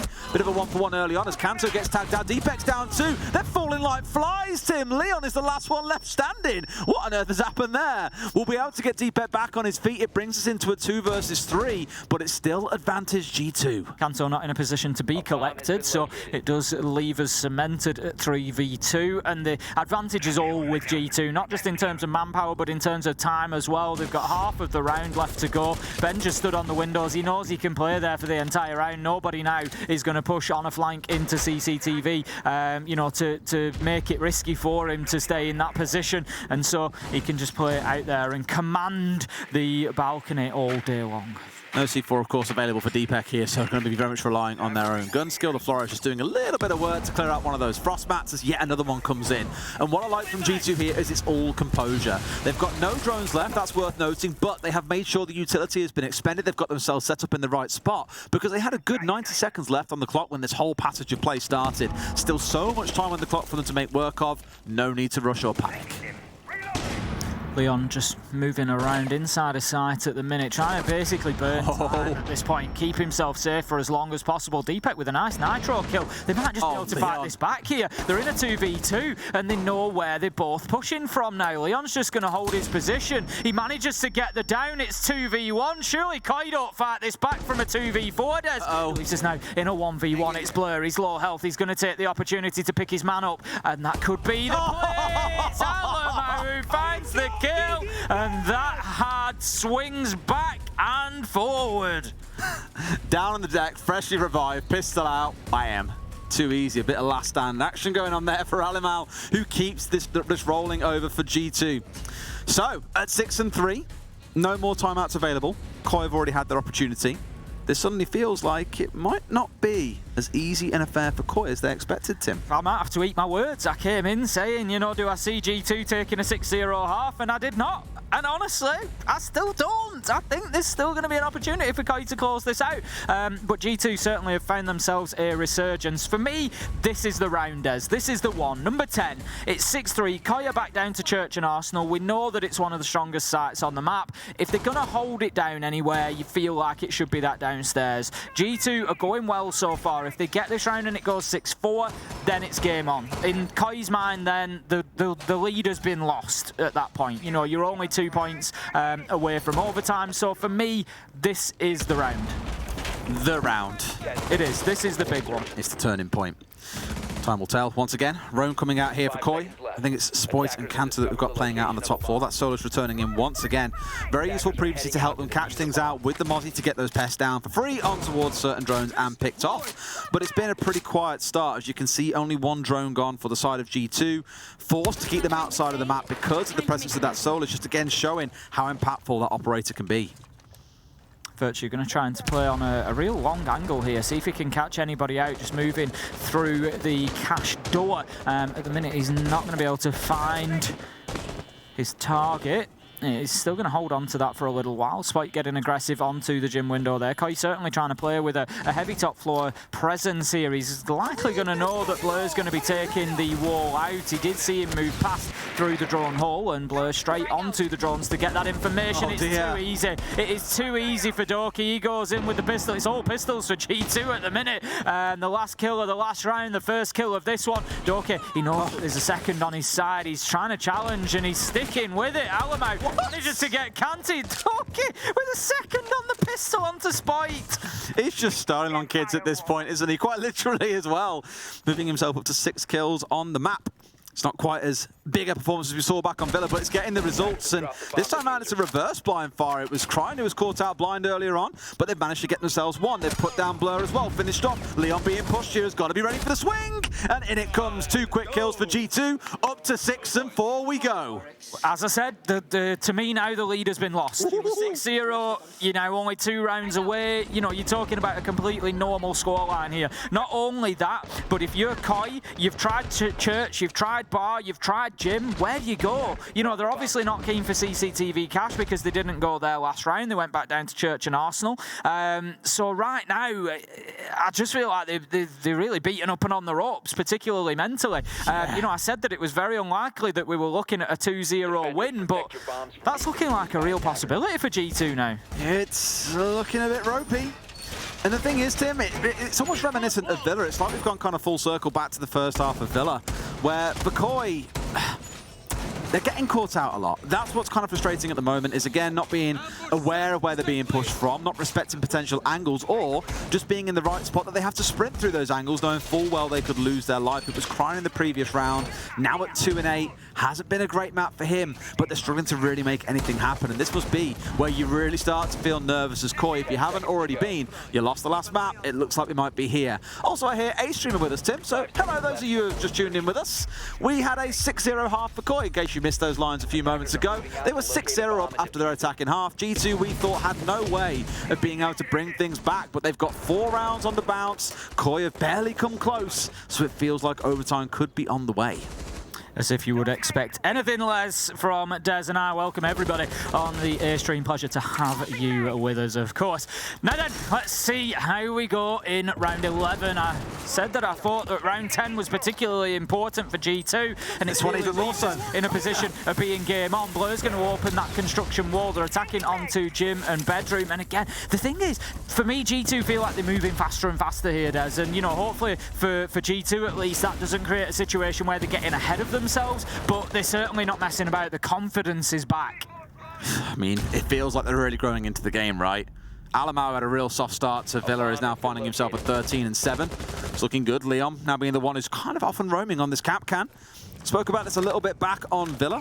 More so the fear of once you know there's a single cap can trap, there's 4 more out there that you still need to find. So it can really impact teams in the last 30 seconds. And what we've seen quite repeated, what's the word I'm looking for? Quite often, I'll go for, because I can't think of the word that begins with R. What we've seen quite often is that teams are leaving it until the last 30 seconds to go for their execute. And there we go. This time around, Alamau's far too in his ADS and gets himself caught out. 2 men down for the side of G2. No one lost for Koi. Feels like this might just be that round, Tim, unless we see some real big hero plays. One of those coming out of Benja. Looks like it could be the time for Koi. 4 versus 2, just starting to fall away. They're controlling the map well. Sort of forcing G2 to chase them around, really. They know there's no opportunity to be putting the diffuser down. The only thing put down is Benja as Deepak finds his kill, and that leaves us now all up to Blur. 1 versus 4. He's just got to find some kills. It's the only thing he can do, but the only thing he can't do as Deepak shuts him down, and that leaves us with Koi taking map 2, and we are going to go all the way to 3, Des. All the way to 3, maybe even all the way to overtime there, Tim. It's so hard because both teams have been so good across different maps here, winning each other's map. I can't tell who's going to take Theme Park, but I'm sure you want to find out, so let's go to a quick break. And when we come back, the wild ride of Theme Park awaits.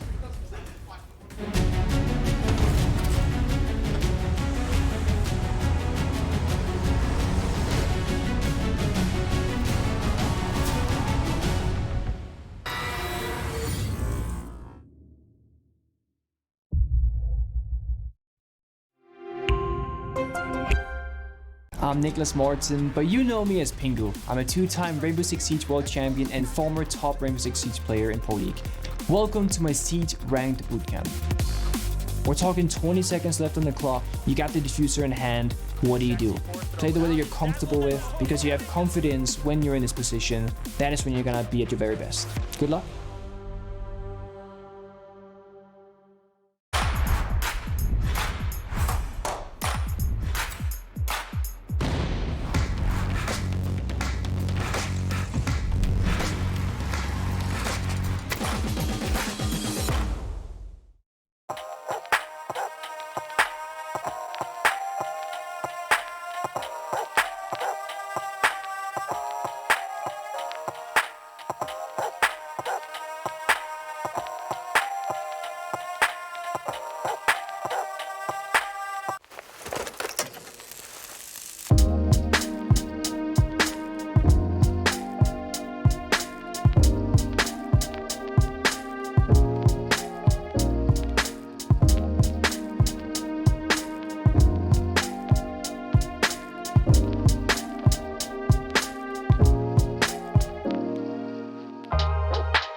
Welcome back to the epic conclusion of this best of 3 between Koi and G2.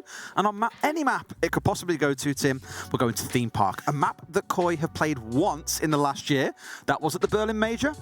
And they lost. I was going to say, I think it does sort of lean into G2's favour. We know that G2 are pretty good on Theme Park. Koi not with the best record for it. It got through the bans, but I'm just not sure it's where they want that decider playing. However, they have just won map 2, which I always feel leans you into that third map. For sure, and I've got zero doubt as well, there's been a good bit of prep work going on. You wouldn't just blindly let this be the map that you go to. You would have banned it out because, truthfully, when I was doing predictions yesterday, I thought this was the map they'd ban, but they chose to ban Cafe instead. Gotta remember, though, we are in a long tournament here, and through the group stages, teams will let maps through that they don't really want to play because they want to keep hold of some maps for those important playoff games, and they don't want to show everything. So at this point, it is not necessarily about picking all of your best maps, but it can come to bite you. It's a dangerous game. It is, you know, it's a tricky line to tread. And we should also stress as well exactly how the point system works. It's a little bit different than SI than previously. If you win 2-0, you get 4 points. You win 2-1, you get 3. If you lose 2-1, you get 1 point. If you win no maps, you get 0. So both teams at least are walking away with something when it comes to points from this series. I don't know about you, Tim. I'd much prefer the 3 over the 1. Absolutely, and I'm sure both of these two teams will as well, Koi and G2. The thing is, in the group stages, you know, there's plenty of teams qualifying, but it's still important to get off to a good start. A good start on day 1, day 2 can pretty much cement you going forward from there, you know, in towards those playoff places. Should we take a look at how that last game went in case you did tune in on from Stream A and didn't have a chance to catch up on exactly what happened. Deepek, the demon of Clubhouse, going 13-5 with a 91% cast, had an absolute screamer of a game. Doki, our hero from map 1, who was, 23-6 or something crazy? 6-10, a much quieter game. You can't hold it over him as it's a team effort to win these games. But when he fell quiet, there was no one really on G2 to step up, unfortunately. No, and this is what we said. You know, coming in, that was the big problem for G2. They needed somebody to be putting those numbers up. Alamau went some way towards that. You know, with his 13 kills, not a bad game from him at all. But then looking across the rest, there's just not enough going on there. And that's been the big difference, really. You look at Spike, you look at Leon, 11-9. There was nobody stepping up to quite those numbers for G2 to support Alamau. Absolutely that. And this is maybe what we're going to see coming into Theme Park. A map they are a little bit more comfortable on. One that they're coming in saying, well, we know this map, Koi, haven't played it in officials for a long time. It could be a really shaky start for them. The only thing I'm most worried about is, well, are we going to see another Villa where we just see Koi struggle to get started, where it's not the kind of performance we know they're capable of having because it's a map they're relatively unfamiliar with. That's going to be the big concern. You know, Koi showing that they have an ability to play from behind, absolutely. But do they want to on a map they don't play very often? I would say almost absolutely not. So yeah, I think for me, that first half, it needs to be at least 3-3 for Koi. They've got to have themselves in the game at least, if not ahead. Otherwise, it could run away from them. I think we have one more graphic for you in just a moment as well, looking at who was, of course, the MVP on that last map. But then we should be ready to get into Theme Park. As far as I'm aware, the players are all about ready. They're pretty good to go. So when that gets underway, I'm keen to see who kind of puts the stake in the ground as being the top EU team, at least temporarily. Well, you know, that's the opportunity you get by being first to play. You do get to go top of the pops to begin with. But yeah, although technically never really top of the pops because W7M winning 2-0 get 4 points. Yeah, I mean, I'm quite looking forward to a bit of Theme Park because we don't get to see it too often either. No. What map do you enjoy casting the most? I used to love Consulate, and then obviously it went out of the map pool, and I love playing Consulate, and I just wanted the opportunity to mention Consulate. In terms of casting, Chalet is my current favourite. Yeah, I enjoy Chalet a lot. Really like Chalet. One of my favourites. But I do also enjoy Theme Park, which is handy. I also enjoy Theme Park, which is ideal, Tim, because that's where we're going. In we go to our third and final map in this best of 3 between Koi and G2. 1 apiece so far. Winner takes 3 points. Loser walks away with just 1. Here we go then. Coming into the third map, there's a bit of me that's just really hoping for overtime. just a freshest bingo card. Is that the only reason? Not because of that. I mean, also partly that. The fun of us coming in and having map 3 overtime on the very first game of SI 2023 would certainly not be lost on me. But it's just the entertainment factor that I want. You know, give us every bit of this that we can because it's been a great game to watch so far.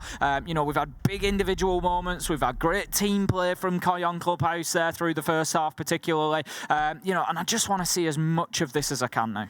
Interesting ban coming out here with the Monty and the Flores being taken out. Not a ban that either team have opted for in previous games on this map. More towards target bans, I'd imagine here. G2, back in the old days for sure, when Pengu was on side, obviously a big Monty team, maybe a bit less so these days, but Koi just not wanting to deal with it. The interesting thing about maps like, well, and specifically looking at Theme Park, is I remember for a while when it first came out, barely any teams would touch it. G2 are one of the first ones because what they'd do is they'd get someone on the Monty, they'd march through the areas of the map that were really difficult to take and just get into really unsettling positions for the defenders that force them to move back out of fear of that shield being dropped, a pistol coming out, and you losing your life. So I think Koi is looking to slow G2 down by not giving them that option, and equally the Flores comes through, suggests you're going to see a few maybe muteless rounds, but some really dense utility setups, shields, ADSs for example, that kind of thing. So we'll keep a close eye out on exactly what lineups G2 bring in this first half. G2 going to be kicking things off on the defense again. It's been the same every single map so far. G2 have started on the defensive side. We saw them work that out for themselves on Villa. It was perfect, but on Clubhouse it was an absolute disaster, which we're going to get out of them on Theme Park. We're going to see right here and right now. Don't go anywhere. We are starting round one, and it's going to be down in Armory and Throne Room to begin with. Classic site as well. I think when anyone thinks of Theme Park, this is the site they tend to think of, though many teams opt more for the upstairs sites as well, playing towards initiation and off towards bunk and daycare. Though that's what you'll probably see in the second and third round. Some teams over the last year as well have started employing lab and storage as well. Hasn't really been the go-to for a number of teams, but where teams have started employing it, it has grown in popularity.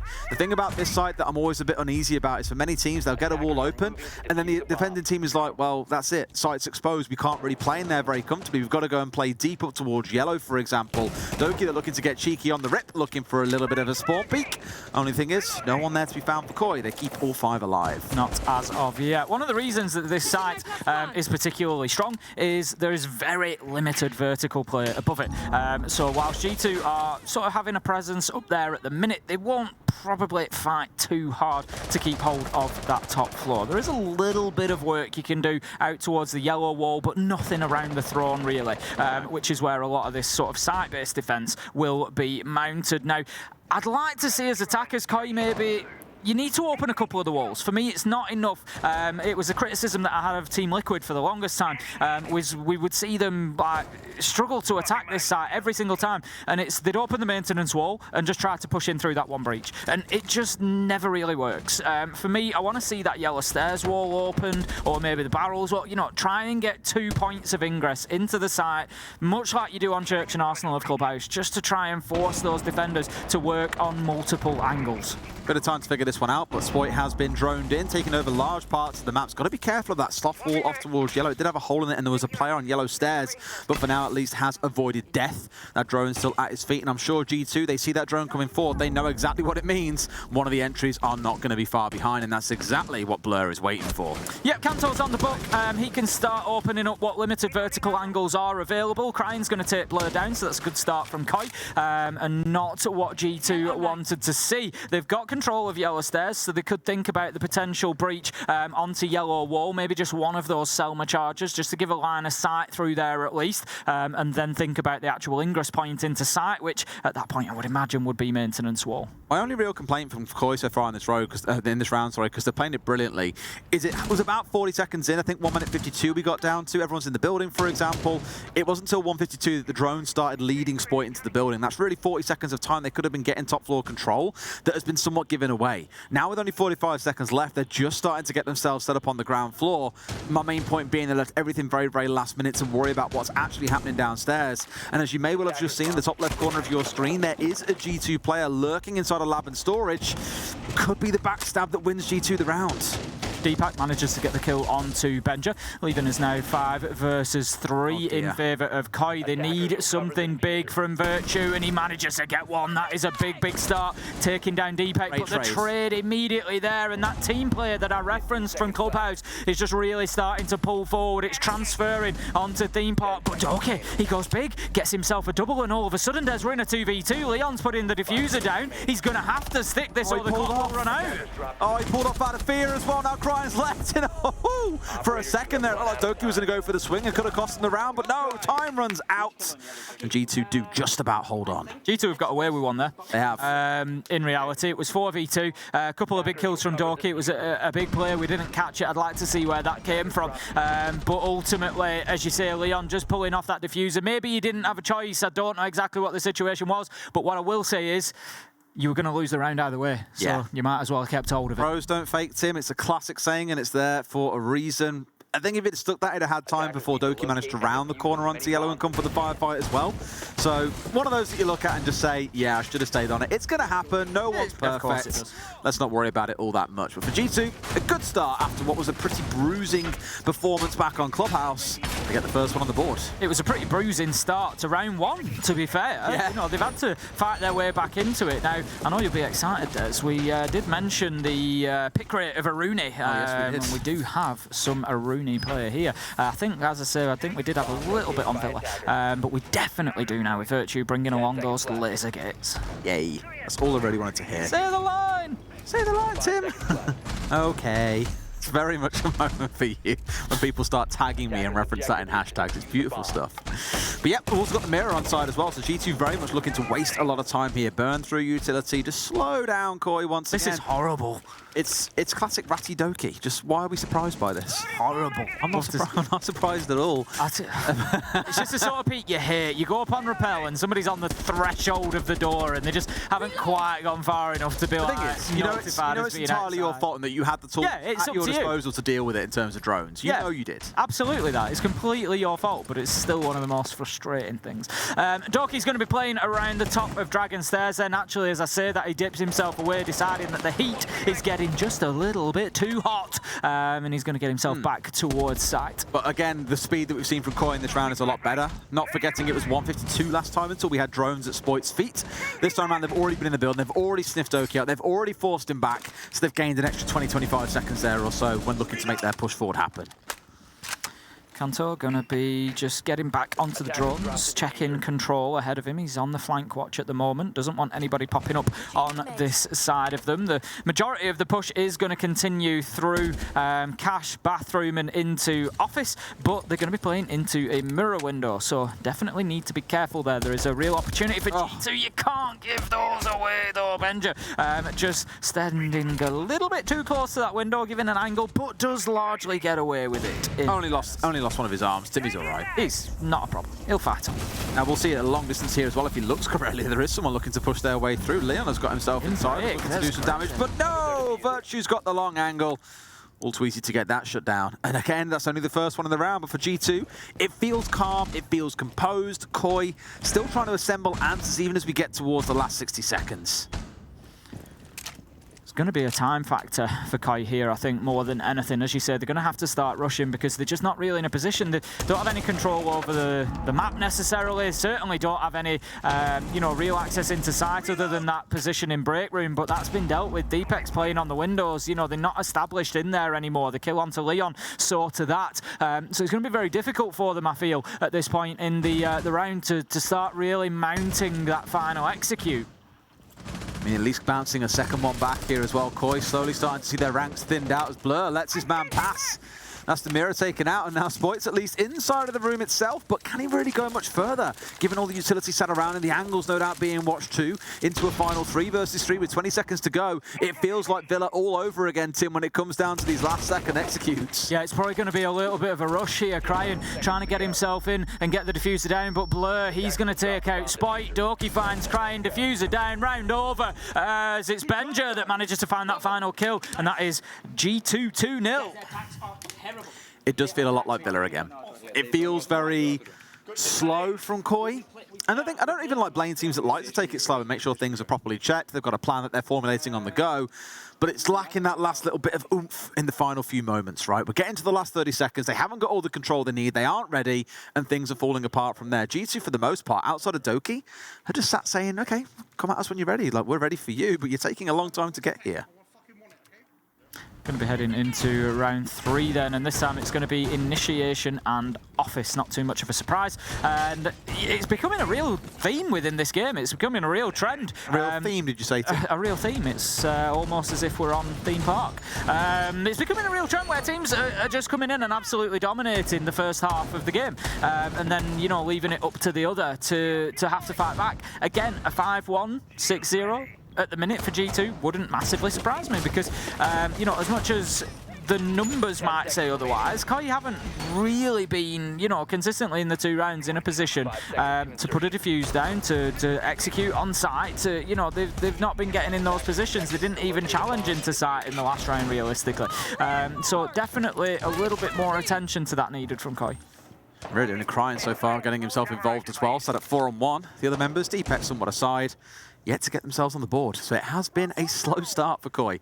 They don't write them off. I imagine if we lose this round, there will be that tactical. Oh, it's too easy. This bothers me more than it should, because this is the 3rd round now where Doki's been poking his nose around Cash. Koi know what he's trying to do. Last round he built in confidence, he smashed out a couple of panels and looked to get aggressive but couldn't. Yet here they've just kind of gone very nonchalantly, oh, you know what, should we drone it first to make sure he's not trying it again?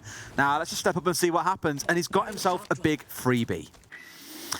That is... I'm sure there's a good few clips on Sports Channel of him doing exactly the same. Spike taken down then, and that is the opener for G2, an advantage to them once again in the 3rd round here. Kanto's working across that bottom floor, just maybe again looking to play what limited verticals there are on the book. Absolutely. And this again that's going to take all the wind out of the sails for Koi. Again, I expect probably a tactical timeout after this round, because it feels very reminiscent of Villa. Think again when Doki was holding them back around Art Studio on Villa on the downstairs defense. Time and time again, he was just keeping them at bay, pushing them back, running the clock down to 1 minute 30 until we saw Koi getting inside the building. Although it's not as bad here, Doki is still getting away with absolute daylight robbery, and you're letting him do it time and time again. He's 4-0. Not once have you traded him out for a kill like this. That's it, and you really don't want to see the Doki that you saw back in map 1 of Villa, where he really ran away with things. Scoreline overall tells you that it was closer than you know, it possibly was, and it was a huge fight back required from Koi. Now we're going to hear EMPs going off, I think, somewhere. We're not going to have... Oh no, the breach is going to be triggered, but we've got kills raining in, and they're all going in favour of G2. It is now 5 versus 3, and another round that Koi have almost certainly lost here. Beautiful little shot taking the Nitro out of flight from Deepak, but he's all alone and he's all dead as Doki manages to find that final kill. G2 take the round. It's 3-0. And quite excited. Alamal's very excited. Do we have the timeout coming in here? I didn't actually see it get pulled up on the screens or not. In fact, there it is. There we go. There is the timeout coming in for Koi. As said back in the first map, you tend to see this quite a lot after 3 rounds. You've tried a few different sites, you've given it a good run, you've figured out what's going wrong, or hopefully someone has. Otherwise, it's just a chance to break a little bit of momentum. Meepy there, some commands coming across the team, some ideas being put forth, because they are being torn asunder by G2. Very largely by Doki in the early round, even when he isn't having an impact. It's the damage he's doing to the clock as well, Tim. It isn't just in the form of kills. Absolutely. Doki's been a nightmare for Koi today. They've not been able to handle him, particularly in the 1st and 3rd map, a little bit quiet in between.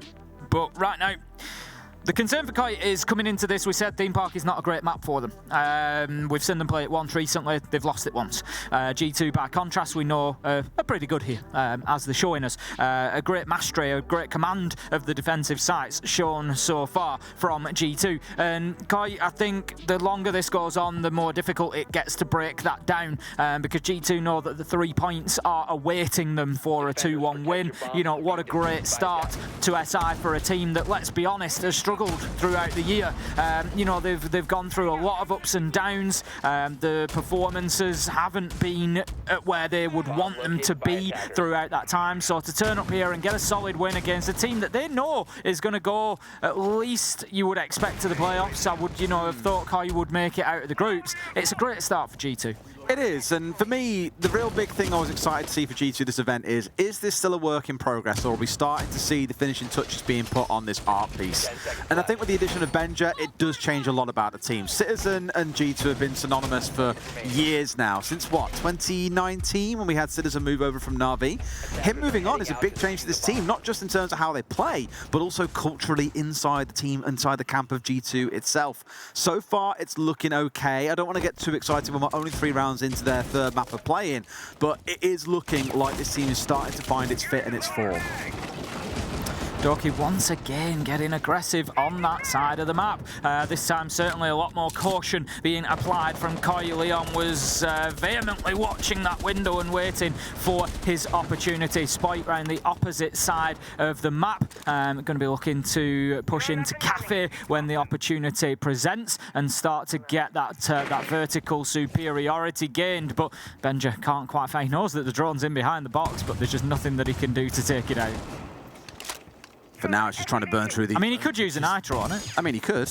I guess. It might be a case of excessive overkill, but why not? A drone onto Doki, and there he goes. That's what they want, because inside 60 seconds here, you've cleared out the man that has given you so much trouble across these first few rounds. Amaru going to be going in through the window to support Leon, both of them inside of break now.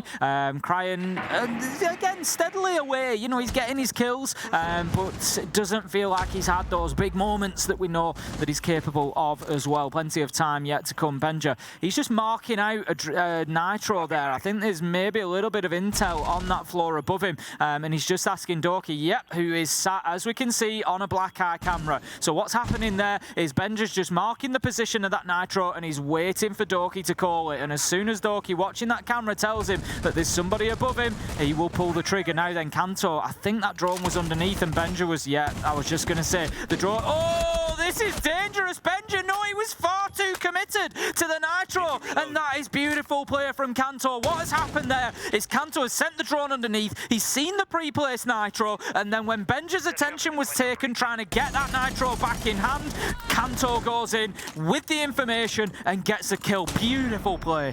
Trying to catch out Alamar here. He's just dancing away on site itself. It's a big 2K for Virtue, though. Spoit and Kanto deleted as Crying finally steps up for the trade. A 3v2. Koi, they have the chance to get this round on the board as we get into that last 40 or so, and they've got what they need to get it done. Blur's just going to hold his angle out through Lab there. Just try and, again, watch for anybody pushing from barrels. Crying manages to find Alamo. It's all up to Blur 1v3. Deepak, opportunity to put the diffuser down, but he doesn't need to. He's going to pop up and get himself a kill instead. Easy peasy. All right, it's a start. Is it going to be the big transformer for them? It still remains to be seen. And I think even in their camp, you can see on the screens there, it's still quite calm and composed. They know there is still a lot of work to do. If you recall, coming into this, I said that I felt that Koi really needed a 3-3 first half, or better. You know, I didn't. It's a big ask on Theme Park. It is a big ask on Theme Park. You know, I just didn't really like their chances if G2 get too much of an advantage going into the second half of this map.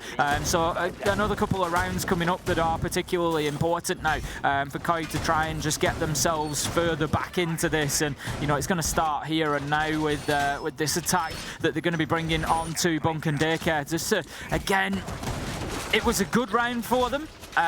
They were in control of the site towards the end, but you got to remember it was the 4th choice site for G2, which is a question mark that I will raise. You know, they've already had a very clean rotation of those first 3 sites. Do you really need to go to lab and storage, or can you just rinse and repeat and go back through Armory Throne and on you go?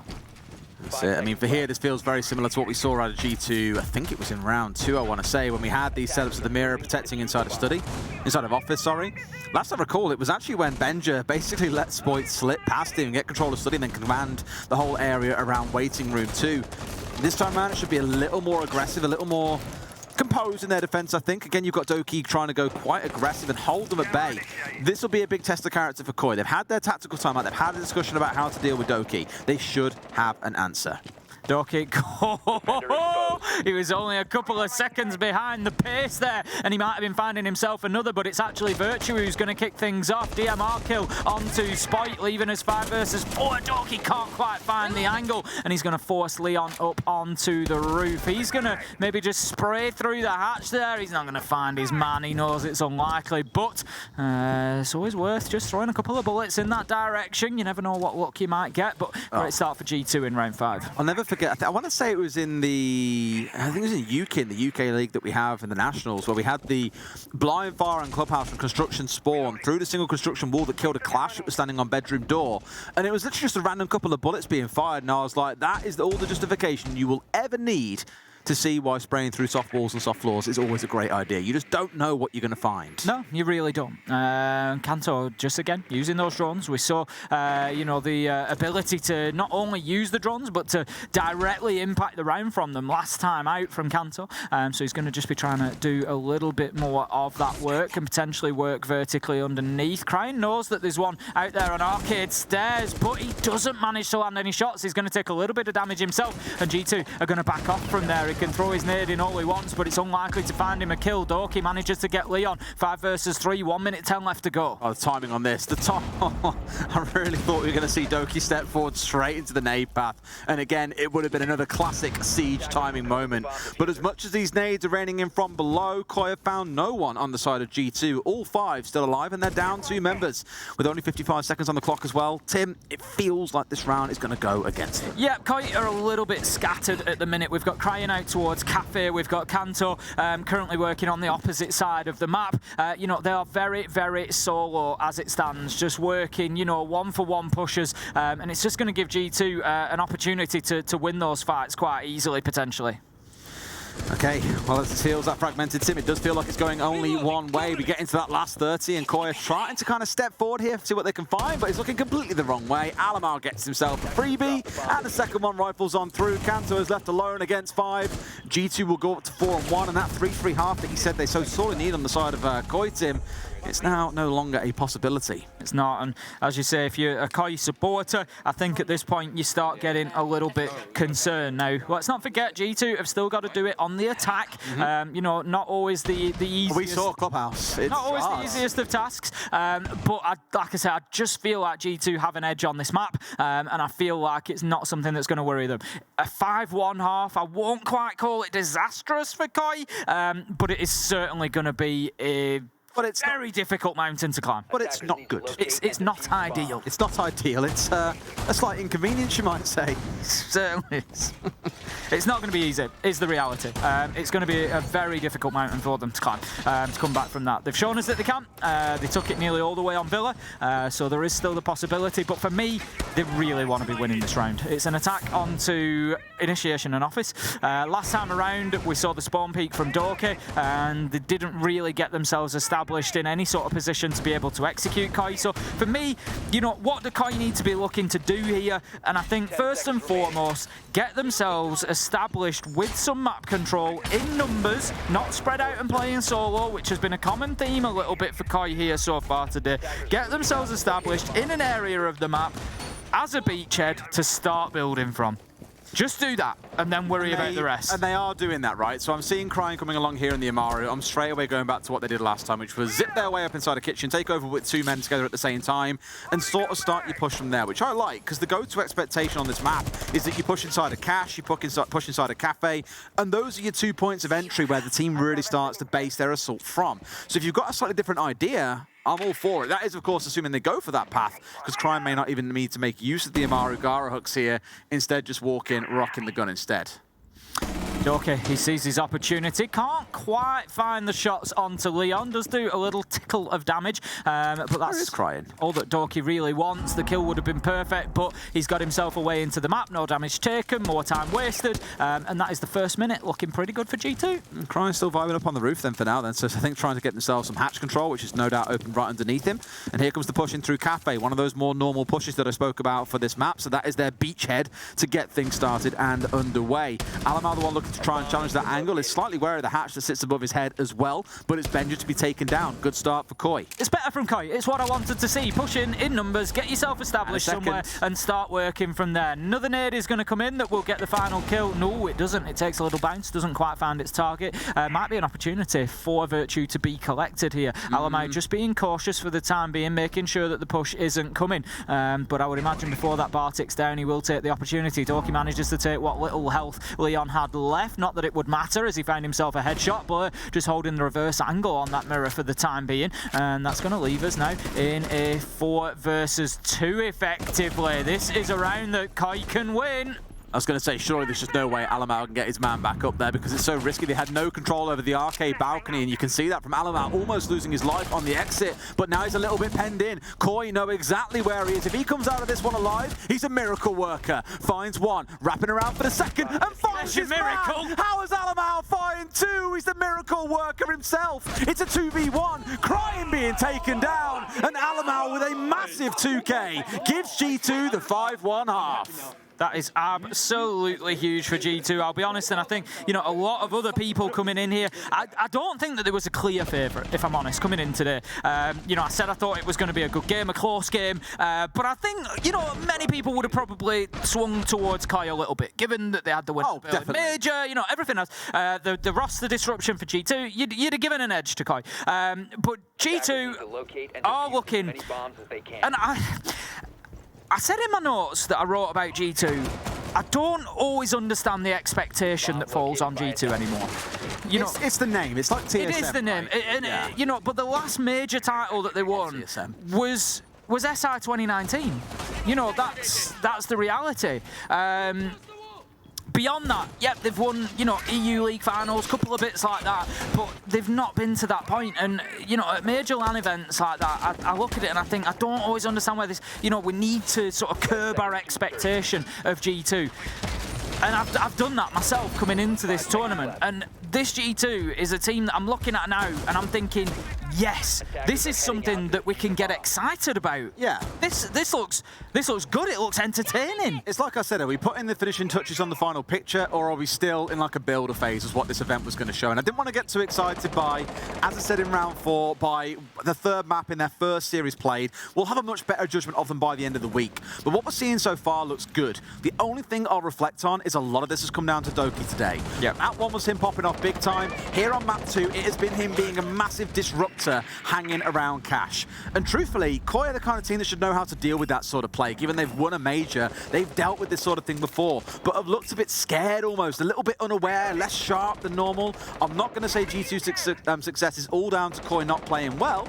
It's definitely a factor, but I need to see them against other real high-level competition to get an assessment. I can't wait to see them play against W7M, for example. Oh, very, very fair, I think. But yeah, absolutely. You know, for G2 fans out there, there's certainly room to be excited.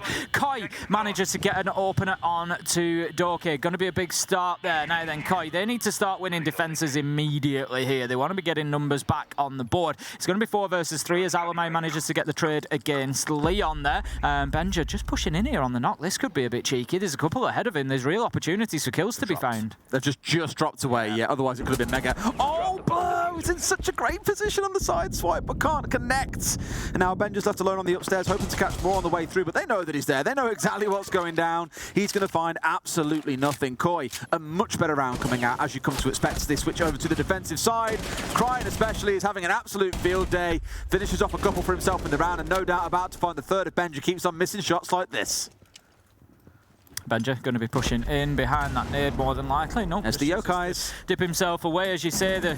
There's everything that Crying needs here. There's no way that he loses that fight. Manages to find his kill. It's going to be a headshot, and that's going to be Koi taking their first defensive round. As I said, they needed to be winning those immediately, but there won't be too much panic in the G2 camp just yet. Obviously, first choice site coming out for Koi there.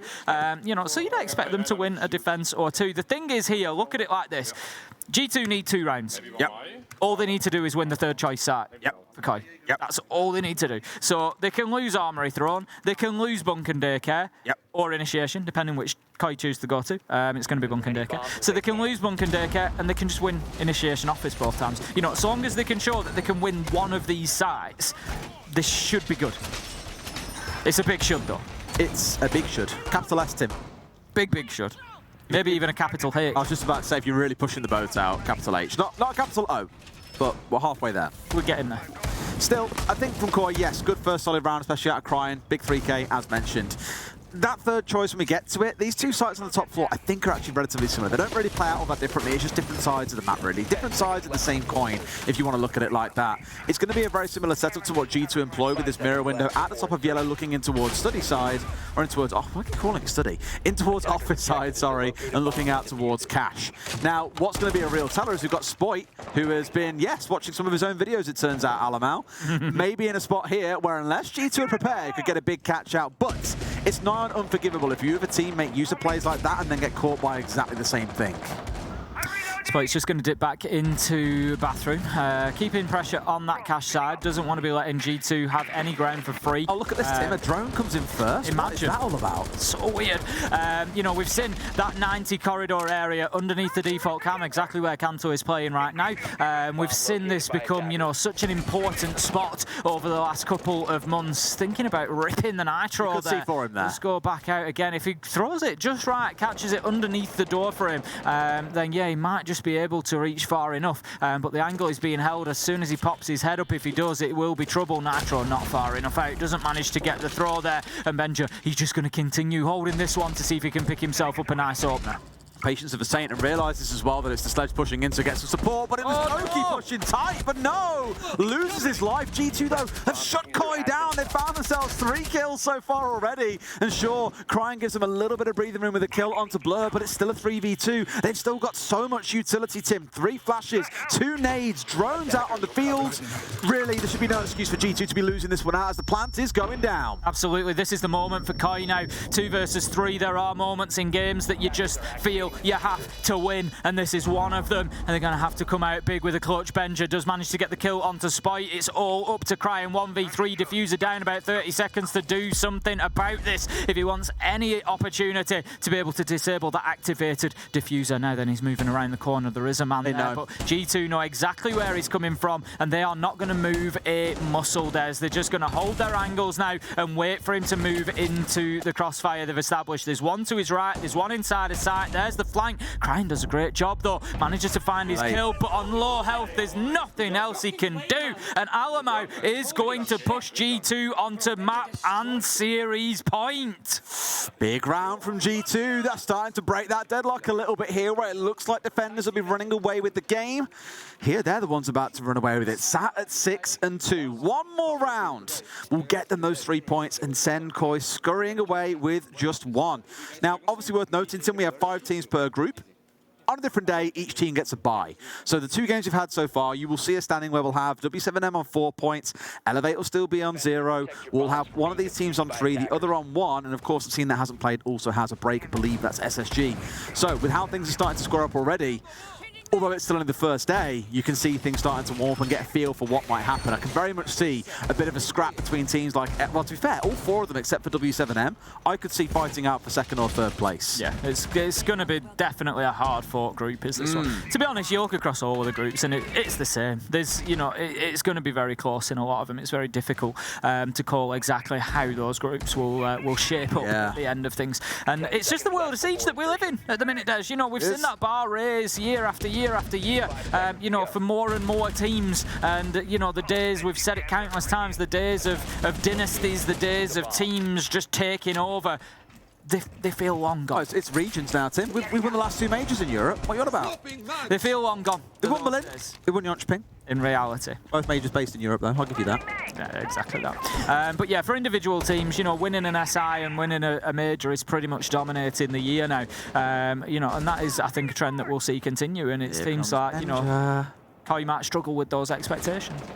Backed away here for a second, as well as his gadget was timing out. Has managed to avoid that camera that was hanging around Catch, actually. So if it recharges back up, he got a little crawl down that waiting room hallway and may find himself a kill or 2 on the way through if the side of Koi aren't careful. Here he goes on the march forward. A couple of pings coming out with the EE1D as well. I don't know if he knows. Oh, yes, he does. There was one towards the right. Does he know about Spoit? Because Spoit was still hanging inside his showers. But with that brief moment of panic, Benja could go big. Spoit brings down Doki. Clearly G2 making a small error there in not realizing that Spoit was still lurking around. They will certainly know now, and they need to adjust and make sure they deal with it. And that's exactly what Benja's going to start doing. But no, still haven't dealt with Spite. He manages to get one onto Cryan, but it's going to be Leon who manages to find the kill onto Virtue, swinging the manpower in favour of Koi for the briefest time. It's going to be 3 versus 2 with 1 minute 40 left to go. G2 feel like just need to take the foot off the gas here. They're looking at pushing directly into sight here. Alamau sees his man to the left, but he just can't find the shots. Oh, timing again. So close to finding his man, but not able to collect it. One walks into, of course they do. It's Alamau charging straight into those Capcan traps, as juicy as they come. Nice blur left in a 1v2. Again, a player that's been pretty quiet throughout the series, Tim, but we know what his clutch potential is like from back in the old days on Na'Vi. 100%, but definitely one of the things when you come away saying, right, what can G2, even if they win here, you know, what are the next steps for G2? How do they improve on that performance? You know, one thing you've got to say is they need to be getting a little bit more out of Blur. There's nothing wrong with, you know, he's in that support position. You know, you don't necessarily need to be getting tons of kills, but we haven't seen the diffuser going down a lot either. So if G2 aren't going to play that site game, if they're not going to play that execute game, they've got to get a bit more out of Blur. I know there's quite a bit of conversation around when Blur got picked up. Like, why would you pick up Blur? You need a support player. You picked up another fragger. Well, interestingly, back before he joined Na'Vi, Blur was quite the supportive player. Turns out pretty damn good at it as well. But what the main reason why they picked him up was, not the only reason, of course, one of the main reasons was he's a pretty quiet guy. If you've ever seen Blur, he's a man of very few words. But I remember Doki, I was chatting to Doki about it at the time, and he said, we've already got a lot of really loud voices. You know, there's me, there's Alamau, for example, we had Citizen. We don't need a fourth voice in the count. We need someone that's actually quite quiet, who can kind of play well and do their thing, whilst the rest of us worry about kind of IGLing and making the calls. And as we heard earlier on, I know Doki declared that he was the IGL. Alamau is the IGL of this team right now, so it gives a little bit more composure knowing there are a couple of quiet players, because Benja equally is quite a quiet guy too, that they're starting to get some semblance of control in the back room as well. 10 seconds to insertion. It's going to be 6-3. It's going to be 6-3 to G2. They've got another 3 opportunities to close this out and take 3 points, not the full 4 that are available for a 2-0 win. We have come to map 3, so 1 point at least will be dropped for whichever of these 2 teams wins. But I think in the grand scheme of things, that's not really going to matter too much. You know, in these groups, I think a couple of 3-point wins will almost certainly be enough to see you through into the playoff stages. Virtue is going to be taking a bit of damage there, just conscious of the potential peak. Koi just deciding that they need to have a little bit of confidence in the play, step up and maybe start getting a bit aggressive. Deepek just taking the drone outside. Needs to be careful he doesn't get blocked out of the way. Benja, he's going to be taking a nice opener onto Kanto with the nade, and that is advantage G2 once again. But can they make it pay this time? Can they just? I mean, I think finding the opener onto Kanto is a big one, but the issue again the last round, everything was going G2's way except for Spoit. They just ignored him. They worried about getting control. They played all the right play, you know, forcing Benja on the nook, for example, up towards waiting room. Just waiting room would be an interesting name. Just forgetting about the one player that was still lurking off towards their right-hand side. Now, once they dealt with him, sure, things change, and sure enough, that's exactly what they're looking for. Benja this time round almost finding their man, but Spoit gets away in about half HP. Spoit's done this a couple of times where he'll take a bit of damage, but he manages to wriggle away and continue to cause a problem, but absolutely not this time, as it's Doki to step in and shut down the Oryx. 5 versus 2, and surely this is the moment surely this is the moment that G2 are going to open their SI 2023 account with a win. It's certainly looking for all the odds like that will be the case, attacking onto Armory and Throne. I don't believe they've breached a wall yet, but it is down to Leon and Deepek to hold on. They've got 90 seconds, Tim. They can take all the time in the world here. And the thing is, G2 have been really good at this. Where maybe historically I wouldn't have said that about them. They have got the option to take their time here, communicate as a team and get set up. It's 5 versus 2. There is no excuse to be losing this round. Going to have Doki just working from above with the IQ scanner, trying to take out the mute jammers. Just needs to find the right angle to get through the metal joists in the floor there. And once he does, we're going to have that wall opening up. Just looking to work the yellow stairs now then. That could be a nice nitro, but no, doesn't find its mark. They're going to find themselves another man down as Benja crawled into a difficult position and leaving us now in a 1 versus 5 for Deepek. We've seen him clutch time after time, Des, but I think this might just be too much to ask. And that is going to be the opening win for G2. Wow, a rivalry that for the last year Koi have dominated, but G2 finally get themselves on the board and show that, again, this might start to be the formation of the final picture for this G2 squad. What a great performance. You know, I think we've got to give plaudits to both teams there. I think that's important. You know, Koi had a great performance on Clubhouse. Yep. We saw good resilience on Villa. I think ultimately, as we suggested coming in, the map choice won the day for G2. Koi theme park, not a great map for them, and we see that that continues to be the case. Just one of those that I'm looking at and just thinking, would this have been any different on day 3, day 4, day 5? Yes. All that really matters is G2 have looked fantastic. Good trade play, good team play, clearly very good communication, so a massive shout out to all of them. I believe though, Tim, we are ready to throw over to the desk where Milos, Fresh and Anne are waiting.